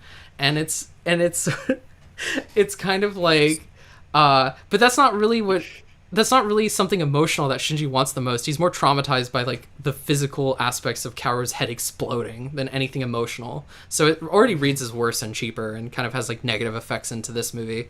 So it's like, he just has PTSD, which is whatever. I don't really care. It was poorly done, but yeah, Kaoru's whole Book of Life thing was a huge retcon. It was poorly integrated. I'm surprised normies aren't like, what the fuck about this? That would be like a huge WTF. And the resolution with Kaoru is kind of bad and hokey. I don't know. So why is Kaoru a clone of Shinji? I don't fucking know like what the function is, other than that Anno really wants to no homo that pairing and kind of throw it away. So by making them related, he can just wish it out of existence because it's incest. Yeah, Shinji won't wind up with Kaoru. They're the same person. That's like masturbation. Like, yeah, that's Anna's ultimate fuck you. It's just wishing it out of existence. Way too many shots were devoted to TNA in this movie in really inopportune times. Like, there was a shot where like Sakura had just tried to pop a cap in Shinji, and then like Misato got fucking glocked, and then like Sakura falls down. We get this shot, like a low shot of her butt coming down into the camera, and she's just like, her ass is just sitting in your face, and you're like, why, Ano? What the fuck? There are so many ass shots in this movie. They're gratuitous. Like, Ano thinks this is interesting or something. It's like, an interesting angle to view an ass from. You are a grown-ass boomer of a man. Don't even fucking go there. I don't want your... Honestly, only a boomer would do such a thing. I don't want your fucking boomer idea of what's sexy in my fucking face. Come on. Yeah. Like, that's gross. And also, if Mario is supposed to be analogous for his own wife, why does he only think of her as, like, a sexual object? All he does is talk about her boobs repeatedly. Probably because he's a Japanese boomer. That is true. Yeah, never mind. Someone said, Diego said, I think Kaoru's supposed to be a Gendo clone. Oh. I mean, that changes nothing. It really doesn't change anything, but it's kind of funny. It's sort of like Asuka being a clone. Yeah, I mean, you'd think that, like, Gendo in the Flash... Oh my gosh. You'd think that Gendo in the flashbacks would look more similar to Kaoru if that was the case, but they don't look anything alike. Gendo doesn't have good eyes, so he had glasses even as a kid, and he always wore like hair short and whatever. But if Kaoru is Gendo's clone, I accept that more. I always thought he was Lorenz Keel's clone. Yo, because he comes from Germany. He he's mainly raised by Lorenz Keel, and like I always thought that it would make sense for the head of Sele to want to have a tool in his back pocket that was himself biologically. So I always thought that Kaoru was supposed to be Lorenz Keel's clone. And I think that would have been way cooler of an answer personally. But whatever. So...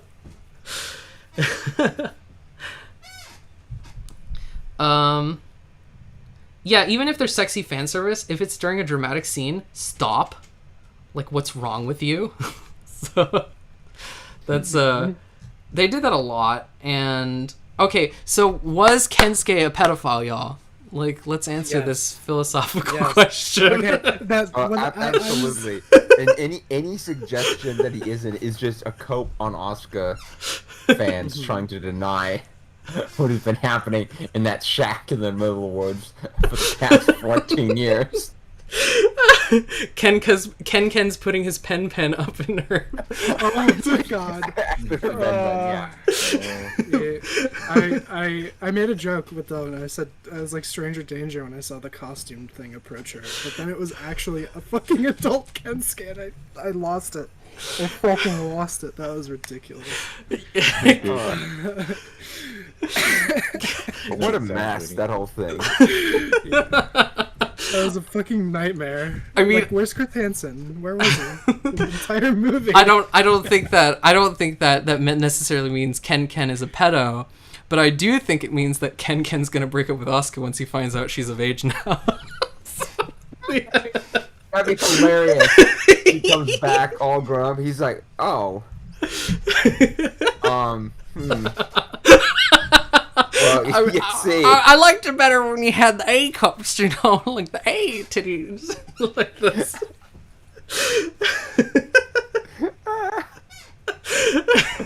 Oh, I'll say the meltdown when that spoiler fell, that's how the movie played out, was unbelievable. It was priceless.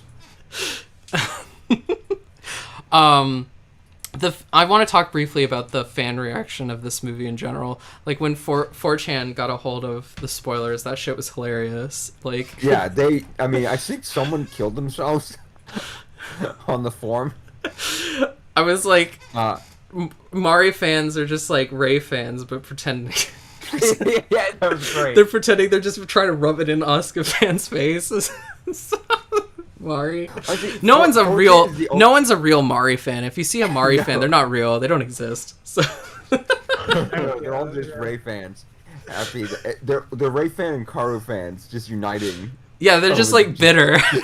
The total raping and like burning of Asuka's corpse in these movies. But no, it's like 4chan is the only fan community that had the proper response to this, which was to melt down and then just bask in the absurdity of all this nonsense. Yeah, yep.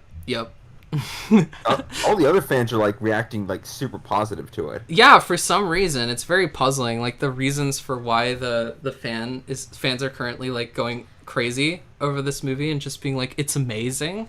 Are there? It's just the wish fulfillment aspects. It's just like I was a loser otaku, and then Ano told me I could have sex with a woman who was just came at me pussy first. Yeah, I just have to get run over by someone who's parachuting. Good idea. Perfect idea. Yeah. So and then the other part of the fans are just like, I just like that my boy Shinji like he's grown up now. He's a real Chad now. Yeah. I saw that a lot of that. Yeah. You finally smell like an adult, and then she takes off his collar. That whole scene is hilarious Girl. especially in the dub, because I watched the dub of the movie. Oh no. And like when Yeah. like Mari's new voice actor, I'm sorry, girl, you cannot act. I'm so sorry. Like I'm so sorry, Mari's new voice actress. You should not do it anymore. That's mean. I'm so sorry. But That is brutal. but she so she comes over and she's just like, Shinji. She has like this very articulated Shinji. And she just comes up to him and she's like, guess who? And he's like big boobs, cute girl, whatever. It's just like this is the dialogue we're ending this movie on. Murder. And it's just I get that it's a tie-in to the scene, the one other scene with Mari and Shinji in it, like interacting properly. But man, is it stupid. Maybe you don't end your movie with two characters you only had that scene to tie into. It's Those old rebuild DVDs and Blu-rays from Funimation are going to be worth a lot of money, because the Amazon redubs, if those get printed, they're not as good. They're really not. No. So it's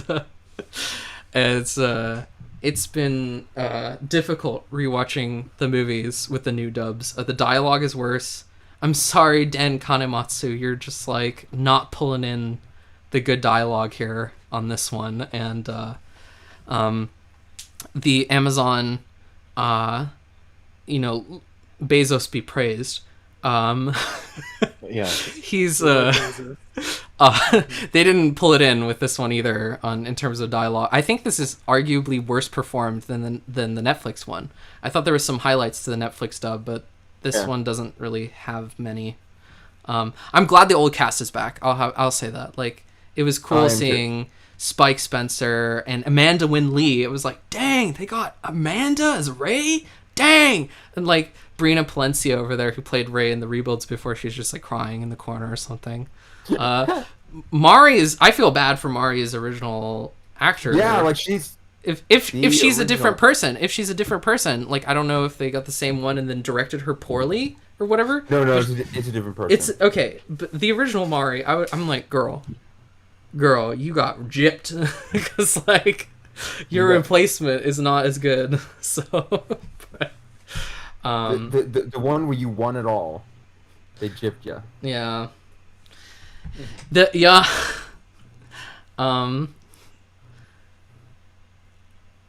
Yeah, the script and the directing on the Amazon one just wasn't great for the rebuild films, and I don't really blame them super hard because it was done in such a short amount of time. Like, to have a 4-film turnaround, like I'd feel sorry for any ADR director having to do that. Oh, yeah. That's fucking crazy. Maybe they because we noticed in the dub for here that when characters are kind of making a noise, like they're either crying or screaming or grunting, they don't actually dub those lines. They just have the Japanese sounds coming out of the characters. Maybe that was just their way of cutting corners. Yeah. Oh, that was bonkers. Like, to hear Spike like speaking, and then just suddenly Megumi Ogata comes in and it's just like for the crying part. Like, what? It's weird. What? The Netflix dub is fucking bizarre, or the Amazon dub is fucking bizarre. Okay. Any other talking points that I have? One sec. We already talked about that. We already talked about that. Oh, I guess we should devote time to Asuka a little bit. Okay, so because we didn't really, because Asuka's just a non-character in these. Nope. They did her dirty, y'all. She was one of the most interesting. They did the dirtiest of them all. She was interesting in the original show, very interesting, and now she's just like some like clone who I want to be good and have external validation through because I'm a clone, and that means I have to fight twice as hard to earn half as much or whatever. Does it? I don't know. I'm just joking. But she really didn't contribute much to the core cast or the dynamic or like Shinji's progression and his arc really in this. Well, I mean, Shinji's not pretty poorly executed arc. Sure. I thought her and Mari were kind of in a lesbian romance in 3.0, and they sort of paid lip service to that a little bit in this one. They were having each other like hug and whatever, and their relationship is totally weird and unclear. Like, I just don't get what Mari's like dynamic is with Asuka, or like. I think Mari's just horny. Yeah. Yeah. And she wants to bang anything she can find.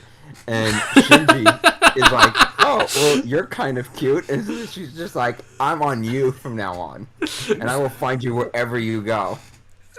Mari leaves as soon as they run out from the train station. Mari sees like someone who's like hot or whatever. She just sees like and then leaves Shinji immediately. I see it. I see Chad. She's a slut. Chad located.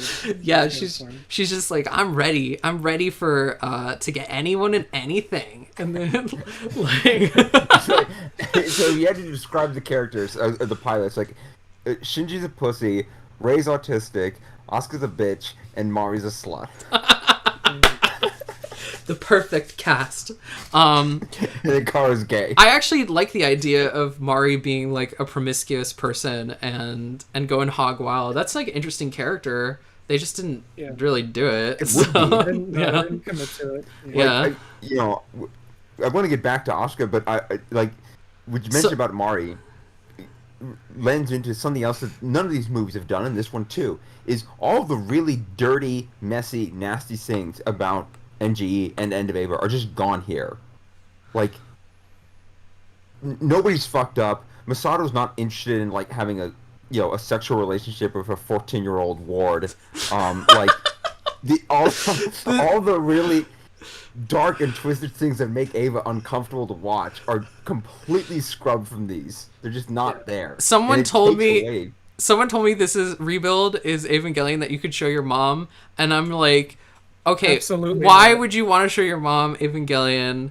Like, then it's just it ceases to be Ava, 1, and then 2, you still can't do that because there's still plenty of fucking awkward fan service in this. So much fan service. It's gratuitous ass shot after ass shot, boob shot. Let's not forget 2.0 with like Mary. little clone Asuka and her 14-year-old titties like coming out for the audience in that stripper suit that that they lampshade and whatever, and it's like, fuck this. This is stupid. These movies are stupid. So, the fan service in the original was actually integral, I would argue, to Neon Genesis, because it was like, it was not only from a 14-year-old's point of view on everything, which makes it laughable when they do stuff like Asuka's in a stripper suit now, because, like, let me tell you, that's not a 14-year-old ogling her anymore. That's just like Anno's crew getting horny and whatnot. But it was also to subvert that and to be like, Asuka is promiscuous and throwing herself at an older adult like Kaji, which it underlines as being extremely creepy. Like, Kaji doesn't like it. Like, he's just like, girl, yeah, you're not old enough for this. And like, and it warps it, and it turns this thing that you thought was like alluring or whatever into also something twisted to be guilty about, because it's just like, she's an abused person who is exploiting herself sexually for attention, and it's like, that's interesting. Rei's fan service is supposed to be showing her dehumanized nature. Yeah, like, she doesn't give a shit about about herself. There's no self-preservation whatsoever. And like when you see stuff like Gendo putting his hand on Rey's titty in EOE and putting Adam inside of her womb, that is 100% disturbing. Like, we have not entered fan service territory there. Like, the nudity in EOE is just 100% intentional and tasteful, I would argue. Yes. Like, not tasteful, but, you know, like, tasteful Right, in the yeah. sense that it has a purpose. So, There could have been one fan service scene in here that approached something like that. And it's when Shinji goes to Kensuke's house first. I don't know why Asuka's just standing there naked. But if their tension was to play off the fact that like they had that whole stupid little, you know, slapstick cluster scene in 2.0, and the point is like these guys have been through so much that now they don't even care. yeah. And it's like you could, but then there's like 12 other shots. yeah. The stupid movie. Yeah, they're really that's the problem, is that when it approaches actually being like intelligent about its use of nudity and objectification, it really just like backs away and from doing anything like interesting with it. There's the scene with Asuka on the beach, the EOE scene. Oh my god, Oh my gosh. how Oh. offensive to warp and twist that End of Evangelion scene. All you End of Eva fans who enjoy this movie, how do you justify, like, I'm asking this like honestly, how do you justify the repurposing of End of Evangelion's last scene with like Asuka growing up and then like popping open her plug suit that she wasn't wearing and like or whatever. I don't think That's horrific lighting. yeah, she was wearing EOE's plug suit, right? Not like the rebuild yeah. one. And so she wasn't wearing like her old plug suit, and now she's like an adult and it's all strippery and like porn lighting and it's all hentai-esque and it's like sinews of her like suit is torn apart. It's like yeah, am I looking at someone's leather fetish or something? Like, well, like what, how do you justify this scene? Like, what's the purpose of the nudity here, or like the faux nudity? Like that It's such a terrible scene. I mean, not just from the way it's lit and everything else, but for Asuka's character in these movies, it's a terrible scene.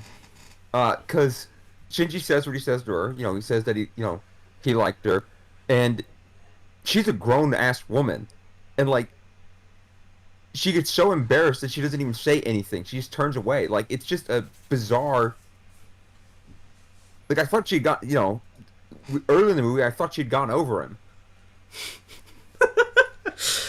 oh I don't yeah. understand why.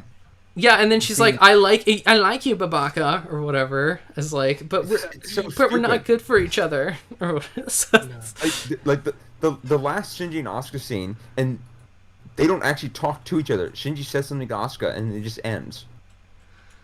yeah, it's so, oh my god, it's underwhelming. It's all really disappointing. I mean, Asuka is just totally ruined in these films. Which She's not the same matters person. because she was like arguably She's foil.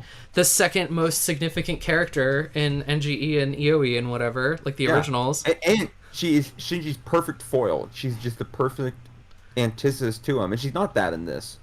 Yeah, she has the same anxieties and same like emotional wounds, but is like handles it completely differently and from a female lens, and it's like quite the opposite behavior. It's the opposite outcome with the same origin, which makes it interesting.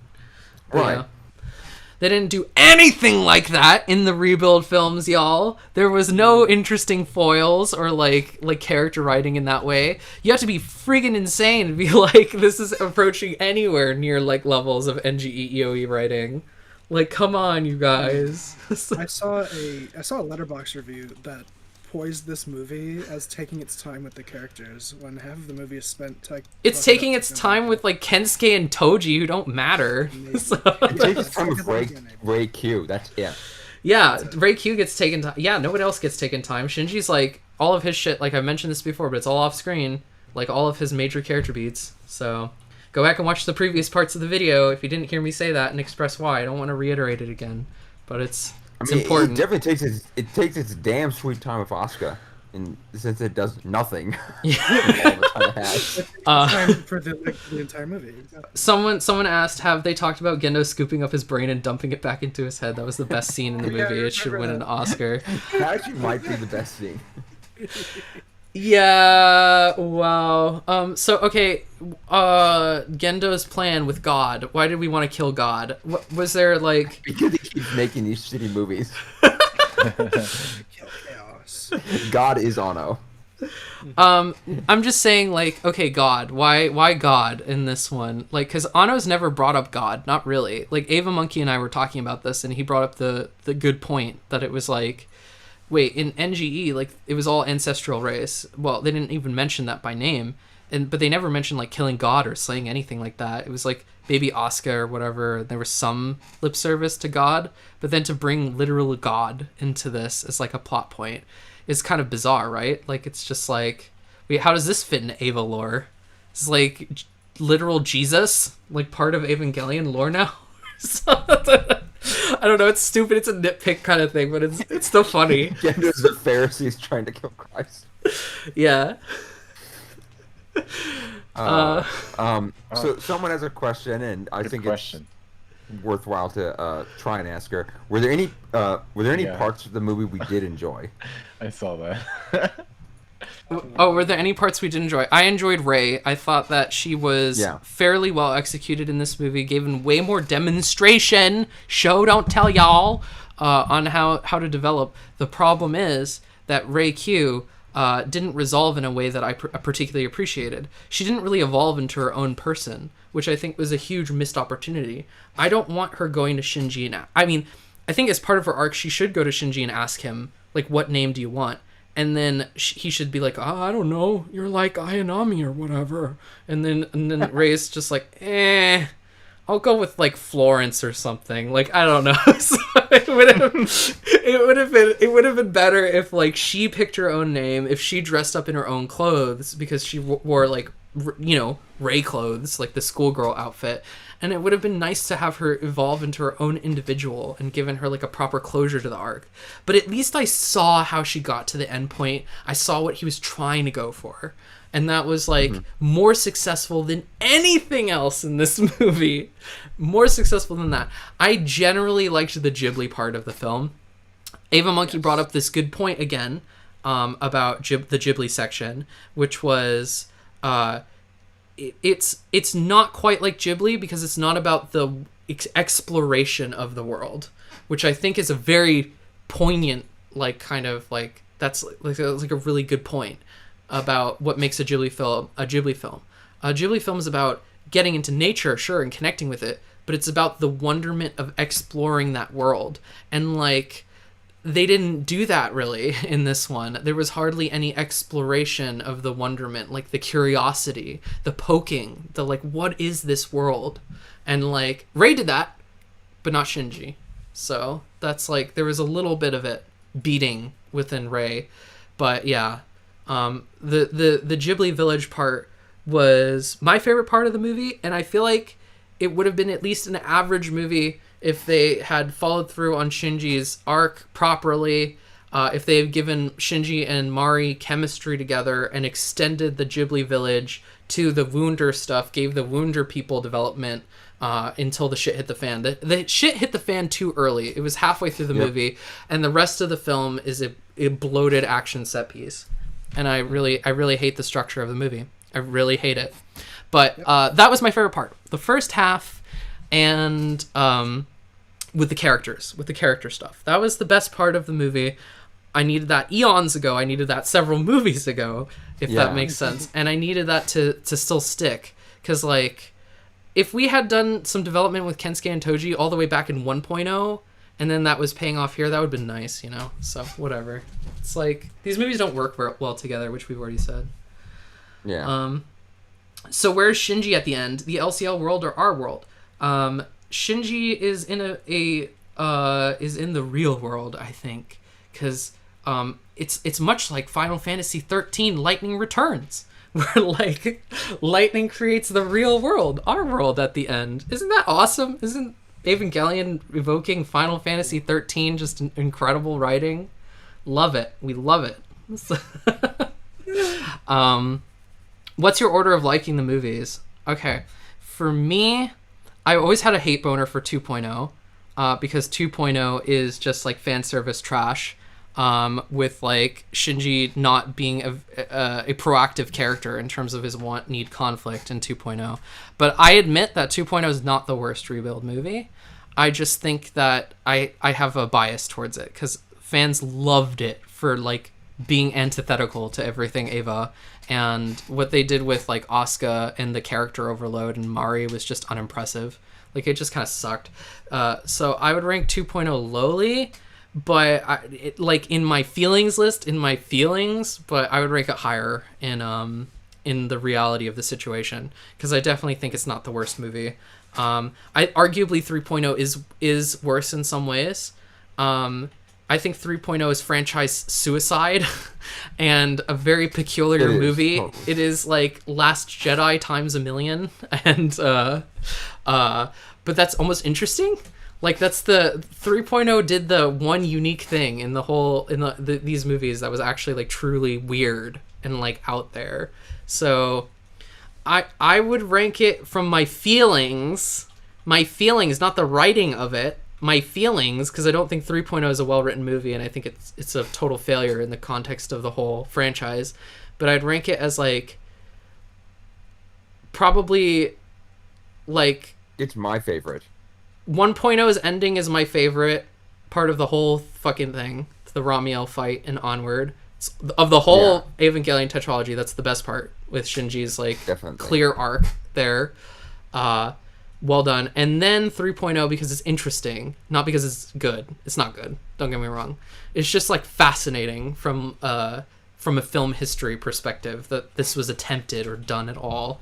And it has better directing at points than 3.0 plus 1.0, by the way. 3.0 has more interesting imagery and interesting directing than 3.0 plus 1.0. What the fuck is with that? The most fascinating image from 3.0 is that mouth in the middle of the earth, and we never see it. Yeah, they never go in. They never go to the core, the mouth of the core of the world. Yeah. What are you saying, Andrew? I would say 1.0 is probably my favorite rebuild. I dislike all of them equally, almost. But 1.0 is basically just a shot-for-shot condensation of NGE. So I would say that's probably my favorite. My ranking is 1.0's ending, then 3.0, then the rest of 1.0, then 2.0, then 3.0 plus 1.0 is the lowest. That's how I'd rank it. And if I were to rank it in terms of writing quality, 2.0 is probably no... they all make fatal errors, actually.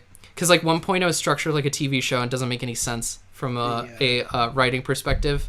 And it's just bastardized. So 1.0 kind of sucks. 2.0 has like the main character not even be proactive through the entirety of the second act, which is just like, what the fuck? Like no movie ever that I've ever liked has done that. That's just a shitty thing to have. And then 3.0 also kind of has like a non-proactive character, but there's more to chew on. He's a little more proactive there. It's just narrative suicide. But it's just narrative suicide. So each of them comes with some fatal flaw, and it's like, so it's hard to rank them because they're all a fucking mess. So yeah, they're all crippled. They're all crippled in one way or another. I saw someone said my problem with 1.0 is that NGE exists, and I completely agree. Yeah. Is that if I want to rewatch Evangelion, I will rewatch NGE. I will not watch 1.0. I know for sure that 3.0 plus 1.0 is my least favorite of the whole thing. Definitely. I'm sure of that. That is the one thing. It's like 2.0 I could see being number one. I could see an argument for 1.0 being number one. I could see an argument for 3.0 being the best rebuild film. I cannot see an argument for 3.0 plus 1.0 being the best one. No. Yeah. It's a poorly made film. It really is, through and through. Like, and its sins, what it does bad is worse than what any of the other movies do poorly. Yes, it is a failure to demonstrate basic character arc. It is a reliance on meta-narrative to basically tell your story. A failure as a romance, a failure in theme. The theme sucks.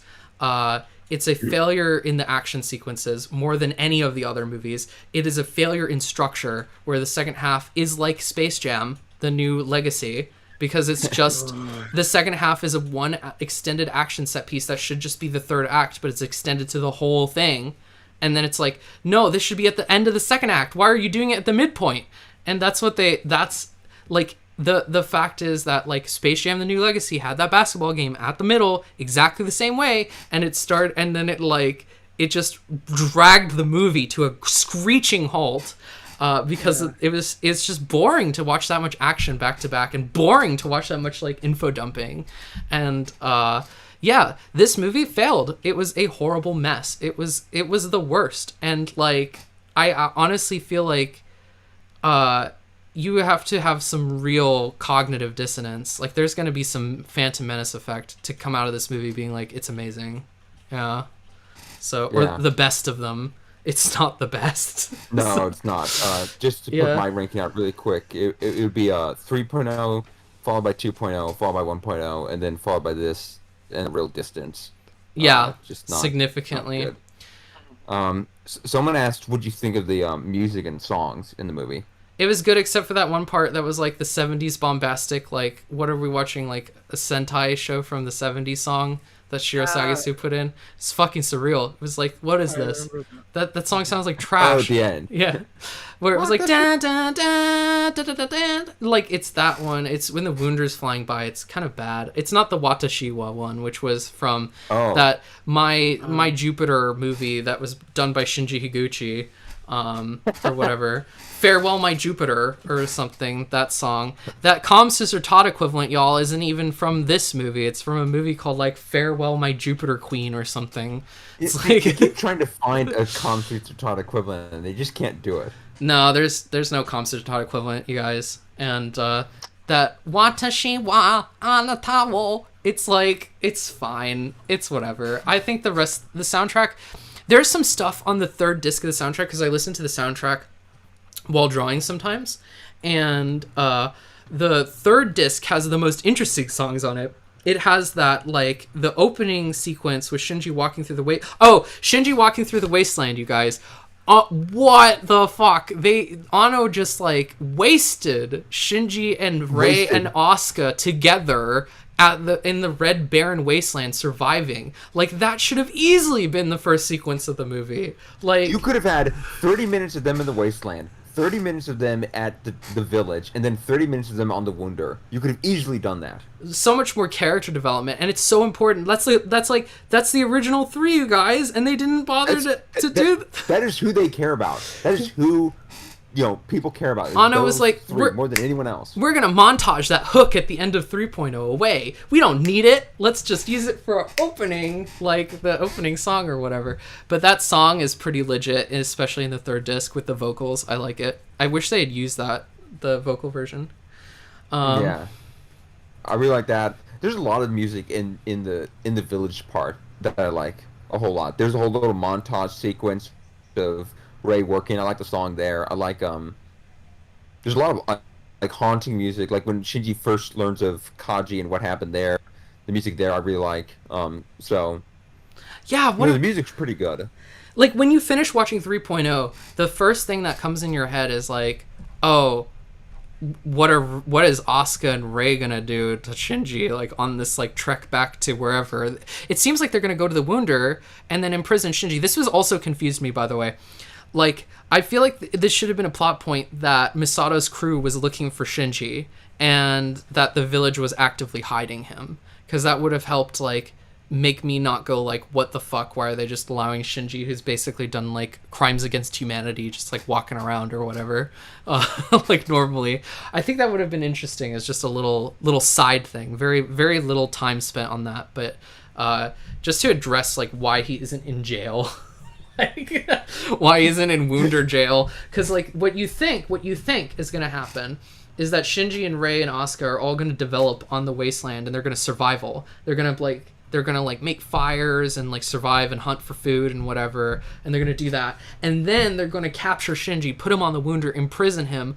Misato's gonna feel bad about it, let him out, have him integrate with the Wunder crew, and then like develop from there. Like this whole village shit I think is so. It's just an idea Anno came up with after Studio Ghibli, going to Studio Ghibli. There's nice stuff in the village, but it would have been so much more Eva to find hope and something meaningful in the wasteland. Yeah. Instead of having to find this perfect, idyllic village in the middle of the wasteland that teaches you hope. Having to find it, with people you don't even like in the wasteland. That is Eva. That is what Eva should be, not... Again, I like most of the stuff in the village, but it's still not what I was hoping for or what I wanted at all. I think that it's okay to give me something I don't like necessarily predict or like don't know I want. There's plenty of times I've been surprised. So like I know that the world hates fucking like Last of Us Part 2, for example. But I played it expecting to hate it because everyone was like, "Oh, it's so trash," and I heard all the plot points and I was like, "Ooh, that does sound like trash." And then I played it and I was like pleasantly surprised and I didn't know I wanted it, kind of deal, you know. So it's happened. I've been in something. I've gone into something with expectations and I've had them dashed by the quality of it before. For me, like I know that Last of Us 2 is not something everyone likes and whatever, and it's okay to hate it. Like it's whatever.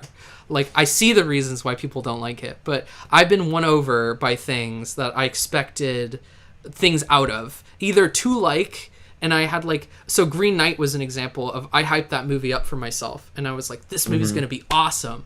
And I went into it and it didn't give me exactly what I was looking for, but it did do it, and like in a way that I was satisfied with, and it gave me something else, but I was happy with it. So this has happened before where I've either gone into something with expectations of whatever, and it's cool to surprise me. It's cool to be different. It's cool to do something that I don't really know that I want. I don't want this movie to have followed my theories or predictions. I just want to make that clear, because it's like, you know, some people out there are probably going to be like, well, you just went in with expectations of this movie.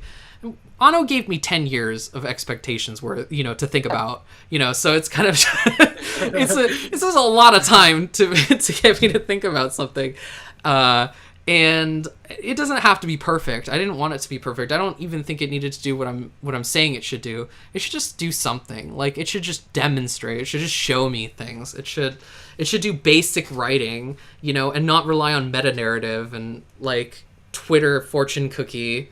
Like, my life's great. Go outside, touch some grass. Like that. If it just didn't do that, then I would be happy. I'd be happy if it was a simple Ghibli-esque movie about Shinji getting his groove back through nature and like fishing and hanging out with Ken and his It was just Ray. his underage looking girlfriend.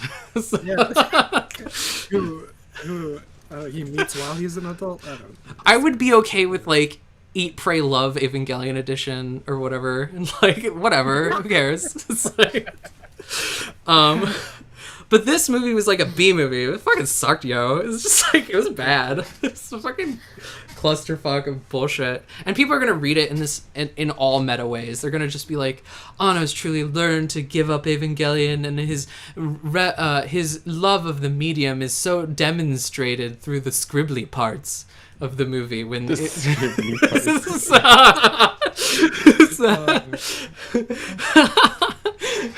Oh god.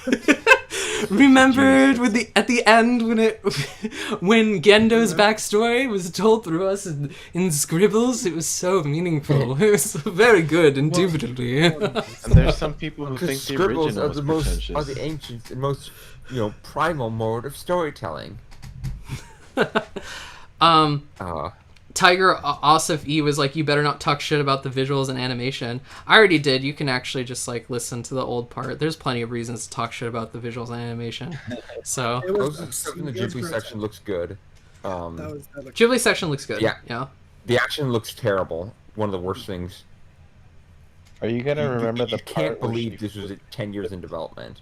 Yeah. Are you gonna remember the part where she flipped and shot everything, like at the beginning. collision Or- montage? Yeah, which one am I talking about? There's several. That happened several times. Like, you're just sitting around. You know which one I'm talking about? Let's I see. don't. I actually don't. There's one like halfway Beginning one through. The ending one is it the one in the middle? Which one It am was I talking- obscene. My eyes were getting assaulted every single time anyone fired a bullet or killed him. Like, I love I don't know if you were there. I like the part where the Kojima hands come out of nowhere. The little Kojima.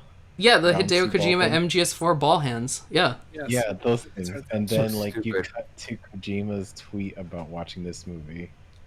yeah, Kojima like didn't really like the movie, so the rumor goes. Yeah, the ending shot of the live action is Anno's hometown, if he couldn't even be more narcissistic. But yeah, go on. What were we saying? Oh Jose? no, nothing. That Kojima probably felt hug boxed. Ano Must made have been really. yeah, he did. Ano must have really felt good about that final shot of the movie. It was hideous, by the way. That crane shot over the town was like one of the worst shots. Like, you compare the last frame of EOE to the last frame of this movie, and it's like, ew. What the fuck? Yeah, the last shot of this movie sucks, y'all, and it's a shot over his hometown, and I bet Anna's really glad AB Hotel. He panned over to the AB Hotel. He's just like, he probably called the AB Hotel, and he's like, boy, I'm gonna feature you in my film. Like, you want to give me like a little bit of that green? We're gonna give you that big AB Hotel money. 7-Eleven. Let me stimulate the economy of my hometown. Mm-hmm. That's a tourist destination. Oh my god. They had CG people walking in the live action shots. Actually, yeah, that's something that the rebuilds do a lot, is that a lot of their extras are like CG people in the background, and I fucking hate it. I fucking hate how everyone likes 2.0, and they're just like, oh, I love the parts where they're in the city and they're walking, and I'm just like, yeah, it really feels alive with all those Sims people walking in the background. Like, it's totally something. Miyazaki wouldn't stand for that. Miyazaki would give a scowl to Ano. He'd be like, Ano, you gotta animate every single one of those. It's like, My hand right like, now. You had to do it. It's immoral not to. I forgot what made me think that he was trying to impress Miyazaki, and I'm just like, do you know that this is the guy who disowned his own son for Earthsea? You're not gonna impress him with this. That was around the time when Gendo took off his like visor and we saw his eye gap. That's what I remember.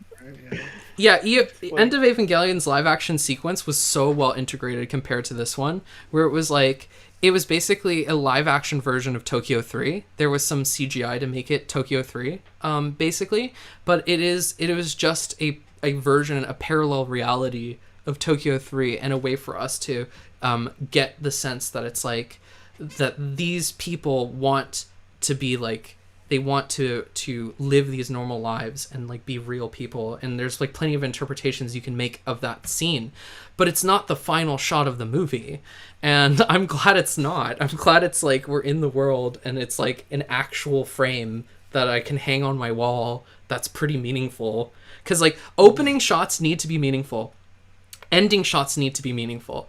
First impressions and last impressions are really important in filmmaking, really, really important. And End of Eva is perfect. It's like we open with Shinji alone on the beach where he met Kaoru, like on that shoreline. And it's like, it tells you the theme immediately. It's like, this is a movie about loneliness and like human interaction. And it's like, it's about isolation. It's a long shot. It's perfect. He's in the distance. He's small. It's hot. It's like the environment is de-emphasized because of the scorching heat that is like described in it. It's the summer, the eternal summer, which is something that we've already established as a symbol in Eva, a purgatory, a hell of the same season, the same emotions over and over again. The headless angel, perfect symbolism to show you what Shinji's mind is, where his mind is. And that's like the opening shot. Here, the opening shot is in a worm's eye view of the Eiffel Tower from below. Yes, fucking Eiffel Tower. I was immediately floored. What the fuck? Like, that's so bad. This is perfect just to show you where the mindset is of EOE versus 3.0 plus 1.0. And then the last shot of 3.0 plus 1.0 is Ano's fucking hometown, which I don't give a shit about. Like, get that out of here, man. I don't fucking care. And it's like, oh, Shinji's in the real world. He's grown up, you guys. He touched grass. He got laid. And it's like that. Whereas the last shot in the End of Ava is one of the most stunningly I touched grass and got images. laid. Yeah, and the last shot of EOE is like desolate world, completely broken. There is there are these like two figures looming in the background, and they're far apart from each other, and the MP Evas, and it's supposed to like represent like the distance of people, but their hands are outreached, they're trying to reach each other, and it's like that's the point of the final shot of EOE is like, this is about people trying to make a connection. And so when you have like Asuka and Shinji on like the beach together with the parallels of the MP Evas with their arms outstretched to one another, like that's kind of like the whole point of that. And so it's like these are it's like the loneliness, the isolation of the beach at the start versus the attempt for companionship at the end. Genius. And it's like, what is this movie? Like, this 3.0 plus 1.0 is a B movie. There's no artistry here. Like, you guys are hoodwinked. Ano fucking hoodwinked you by giving you a happy ending, you fools. There's no craftsmanship here. There's no passion or care. And it's like, it's just a gimmick with Ano being like, here's a crane shot of my fucking hometown. Like, because I'm Ano and I got pussy. And it's like, fuck. I got pussy in this very town. And so can you one day. If you just stay at the AP hotel. Yeah, if you stay right here where I have endorsed this hotel, and they will pay me royalties for each Ava fan that shows up. Please turn this into a long hotel. Jesus Christ.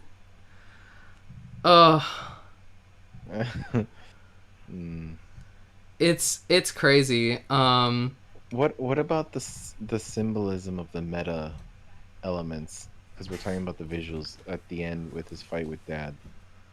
Like how he's in a Godzilla set, then how he's in the classroom. That's a good question. That's a good question. I've only seen the movie twice. I don't know if I have any interpretations of that right now. I don't know if I want to. I don't think this movie deserves interpretation. Yeah, I don't know. That's too much mental energy to spend on this movie. Michael, it's too much of a failure to be like interpreted in a meaningful way.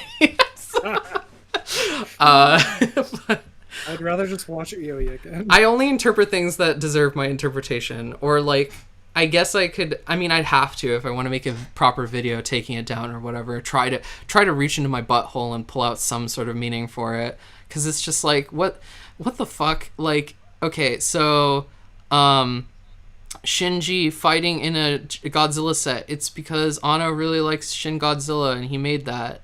He made Shin Godzilla, and they're fighting there because it's all an illusion. We don't have to fight. We just have to talk because it's not real. It's all forced conflict. And Shinji and Gendo just need to chat it out and have some father-son bonding.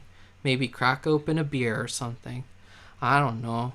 Like, that's that's the best I got. The classroom, because Shinji's schooling his dad on how to live and be a... He's schooling his dad on what it means to love. And how to be a Chad. Father, I will teach you how to be a Chad. Just get with a 40-year-old. Right.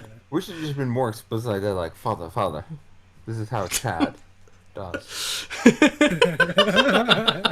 So, Shinji's like, father. Shinji's like, you're a beta male, but you know... You want mommy's... You know, I'll teach you how to be a Sigma. I'll teach you how to be a Sigma. And, you know, like, the thing... yeah. Hey, Gendo. You know, nobody's really asked you how you feel, right? How do you feel? How do you feel right now, Gendo? How do you like being a beta? His armchair. Gendo should have said, that's not a very Sigma thing to ask. Yeah, you're being too emotional here. Not true, Chad. This is... Disgusting. Okay. This is why okay, this is what I mean by like Evangelion 3.0 plus 1.0 is a parody. It's like it's a B movie. It's just like bad. Like, I don't know what else you want. Like, you can read into it as much as you want to cope with the fact that this isn't a story. It doesn't function on a story level, and it doesn't function on a character level, and it doesn't function on a theme level. So you got to look into it as hard as you can, like just like squint at it. Like, you know, I didn't do this with EOE. I liked EOE because it was good character resolution. Like Ritsuko, EOE. Ritsuko was great. Her resolution was great. Shinji's arc was great. Asuka's arc was great. Like everyone's arc was great. It was just like a good story. Like I know that there's symbolism and things to read into it, and definitely themes to nag at it. It's well directed. I already talked about the opening and ending shots. It's well, it's well scripted. It has great character writing, and I have to enjoy something first to be able to look deep into it. I can't just be like, well, I like Evangelion, so and like Anno's like earned it, even though the rest of the last 3 movies were terrible. So like, I can't look into this. When you watch End of Eva for the first time, it just knocks you silly. Like you just can't, like before you think anything about it, it's just overwhelming. This was exceedingly underwhelming. End of Eva didn't give you what you wanted, but it definitely gave you what you needed. This gave you what you wanted, and like it just did it in a really shitty way. It's kind of yeah, the best definition of the 2 movies, which was this is the Virgin Chad film, whereas End of Eva is the Chad Virgin film. It is. End of Eva is the best virgin film of all time. It is the most Chad film for virgins ever. And like 3.0 plus 1.0 is the most virgin film for Chads ever. Like that's not, maybe there's something else. Maybe, I don't know. But this is the only film that I can think of where everyone's just like, it's amazing. And like, and their interpretations of it are just like, yeah, Anno told me to get outside and touch grass. And I love it. It's great. Yeah, like, having watched really recently, like, I'm fairly new to the Evangelion series as a whole. And having watched it recently, it absolutely floored me to the ground, and it still remains like as one of my favorite anime movies, if not my favorite. Yeah, Andrew's seen Eva recently, and he came around to it, and he was like, "This is good." And then he watched the rebuilds, and he was like, "This is not good." So yeah, that's the non-fanboy perspective. Yeah, I have no emotional attachment to this show. I only have like a purely appreciation for like how well NGE and EOA were made. Hell yeah, yeah, it's whatever. It's Andrew's. They're saying your mic is quiet, so I'm gonna try to turn you up on my end. I think it's if I turn you up on my end, it should help. Because okay. Try talking. Yes. Hello. Yes. There. That's probably better. Okay. All right. So, but yeah, rebuilds are a joke, and I don't know what else to tell y'all. And if I just don't, yeah, I don't like anime. Just reiterating that I don't like anime, and I did like EOE and the series, and then I was shown the rebuild, and I immediately just turned and said, I told you I don't like anime. I was shown it. I was like, I like the other thing, but this, I don't like anime. I told you. Yeah. This is just anime again. I don't like shonens because you've seen one, you've seen them all. You have the not gay protagonist, totally gay with his best friend, but he has a girlfriend, love interest, and then they gotta defeat the bad guy who wants to rewrite the world in his own image again for the 350th time, and then that's it, really. I don't know, lightning stripes and fire symbols, and that's it. That's shonen. The future of my channel, I do want to make like a rebuild of Evangelion is fucking crap and like destroy it video. But man, I have a job now. I'm like working. I'm trying to make money. Like I don't know. So it's been kind of hard to. I've been touching grass for a long time, and I'm married. Like so, I don't know if I've been touching grass and getting poon for a long time, Anno, and like. You're immune to hypnosis. Yeah, I've already lived here. already You've lived inoculated this. yourself. Yeah. So I don't know how It's how like, often I'll come Anno's back. message is actually just bragging. I- It doesn't work on Michael. I fucking hate anime, and I really do. I used to like it, and I'm over it, man. I'm tired of seeing Fate Stay Heaven's Night 1000. So, That's why you're I don't even know what that is, but I know what it is. You're just like Anno's like this is Anno saying goodbye to Evangelion. Your big review of these should be you saying goodbye to anime. yeah, well, exactly. It's like, sayonara, all of anime. And honestly, like YouTube is for people who like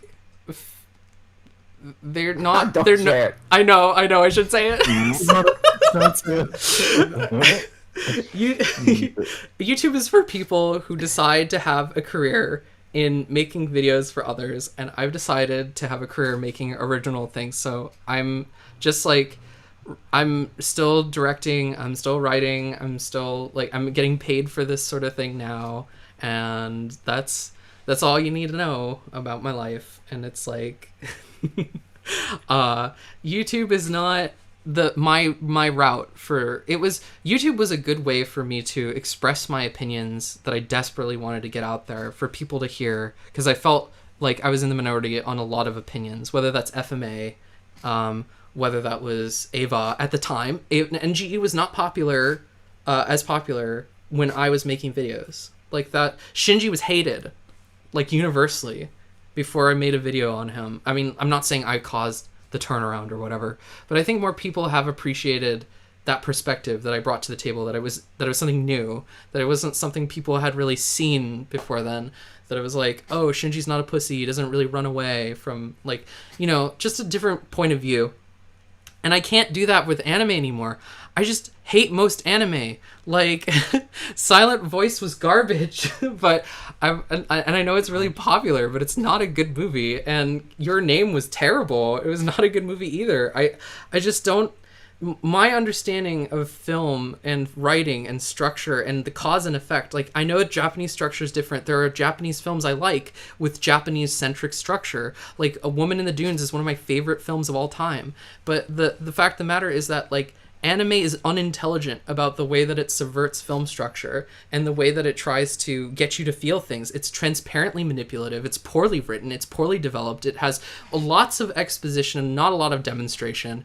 And it's just like, I don't like it. I don't like this thing. And the last time that I watched an anime that was like really long form was Attack on Titan. And then I read the manga and I hated that. I was like, for a moment, I was like, Attack on Titan, oh wow, this is interesting. Like the themes and the characters, they're getting really fascinating.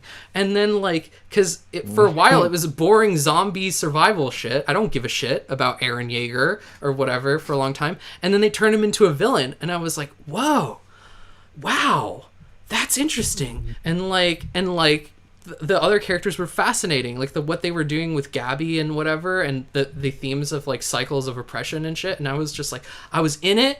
I was like blown away by I think episode 5 of Attack on Titan season 4, final season. Don't give, because there might be some anime only watchers. Yeah, right. But the manga, I finished the manga and I was like, never mind. Pack your bags. Attack on Titan shit too. So it's like, yeah. So all I'll say is going from, no spoiler really, going from, oh, we're exploring themes of oppression and internalized oppression, and we're talking about like, oh, what is right and wrong, and they're actually talking about something instead of like 4 or 5 seasons. It felt like 5 seasons of like a soap opera that's just reiterating what happened the last episode, and that's just the whole episode over and over and over and over again. Then we get to this little nugget and it's like, wow, I feel like I'm watching something real now. And then it goes back to Potato Girl. Fucking Yeah. Potato Girl. It's such a sharp turn. But yeah, I really want to like anime because I grew up with it, and I love like select Studio Ghibli films. I love Eva. FMA 2003 is good. Having rewatched it again recently, there are things that are imperfect about it. It's not perfect. It's not like supremely amazing, but it's good. And I like Utena. I like a handful of Masaaki Yuasa stuff. I like pretty much everything Satoshi Kon has made. These are exceptions, and I'll keep watching anime in hopes that something will be good. Please, please, just a little morsel. But so far it's not been. It's really not been. And 3.0 plus 1.0 isn't like Your Name. It isn't like Silent Voice, where I understand why people like those movies. There's at least an attempt to tell a story, even if it's poorly executed. Here, there wasn't. And that's all I can say about that. The meta-narrative was bad. It wasn't even well done. The narrative was terrible. The characters were terrible. I don't know what you want. I don't know what you want from me. 3.0 plus 1.0 is just like, with it taken, like, people are just applying this ending to NGE and being like, everyone got a happy ending. I love it. That's it. So, and, yeah. Any final questions or whatever? We should wrap this up. So, yeah, no, I don't have anything to say. There's not much more to say about this fucking trash fire. Terrible movie. Oh, I might make a Sure. YouTube video to close off the rebuild, because I devoted so much time being excited for it. I was authentically excited for this movie and for Evangelion to conclude. And No, I just in I closing, wasted this might be the so much time. Go on. Yeah. just to say that my only closing remark is that might be the worst movie I've ever seen made by a good director. Yeah. And it's, yeah, I agree. This is the worst movie made by someone I really respect, and that's a shame, because I like a lot of Anno's other work. I really do. My closing remark is irrelevant to Ava is, yeah, it's pretty. It's always pretty. It's 2021. When are the graphics not good? The graphics are always good. So what? As someone who studied visual arts and animation, it's like, yeah, it's pretty. It always is. And that's it. I guess as my final closing remark, just watch NGE and DOE, and don't watch the rebuilds. If you love yourself, if you have any shred of your self-respect, don't watch the rebuilds. That's all I can say. Sage advice.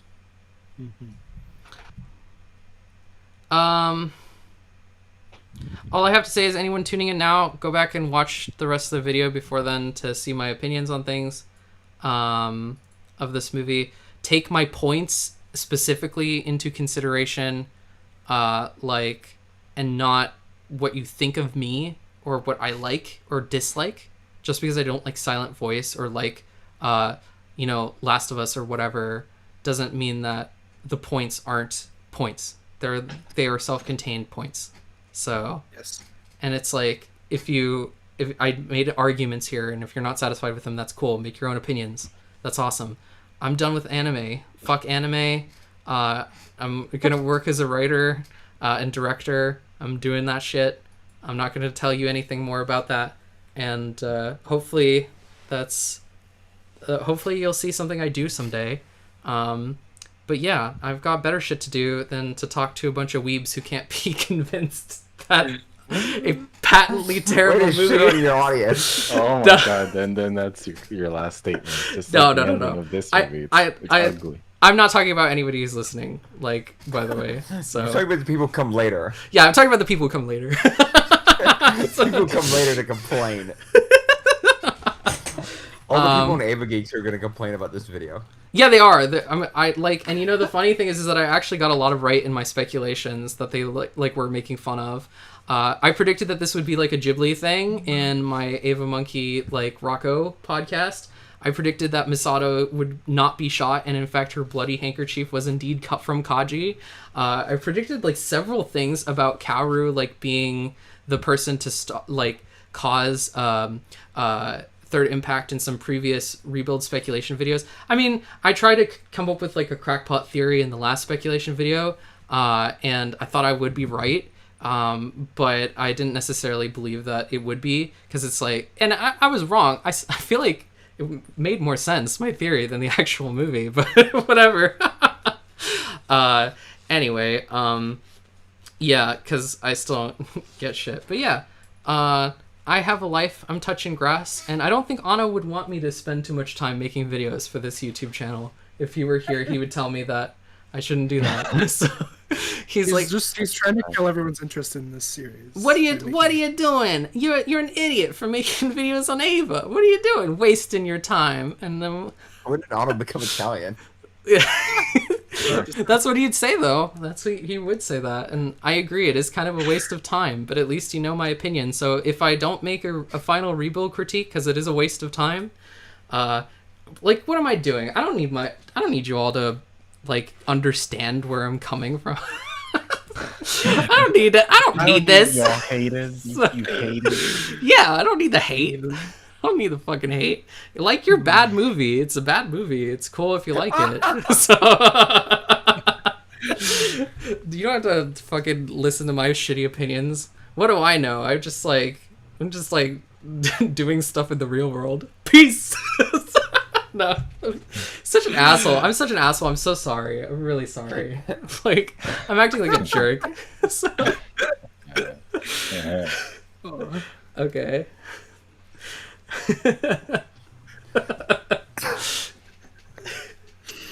Okay. Gorgeous. Good night, you guys. Is that everything? Good night. Yeah. Good night.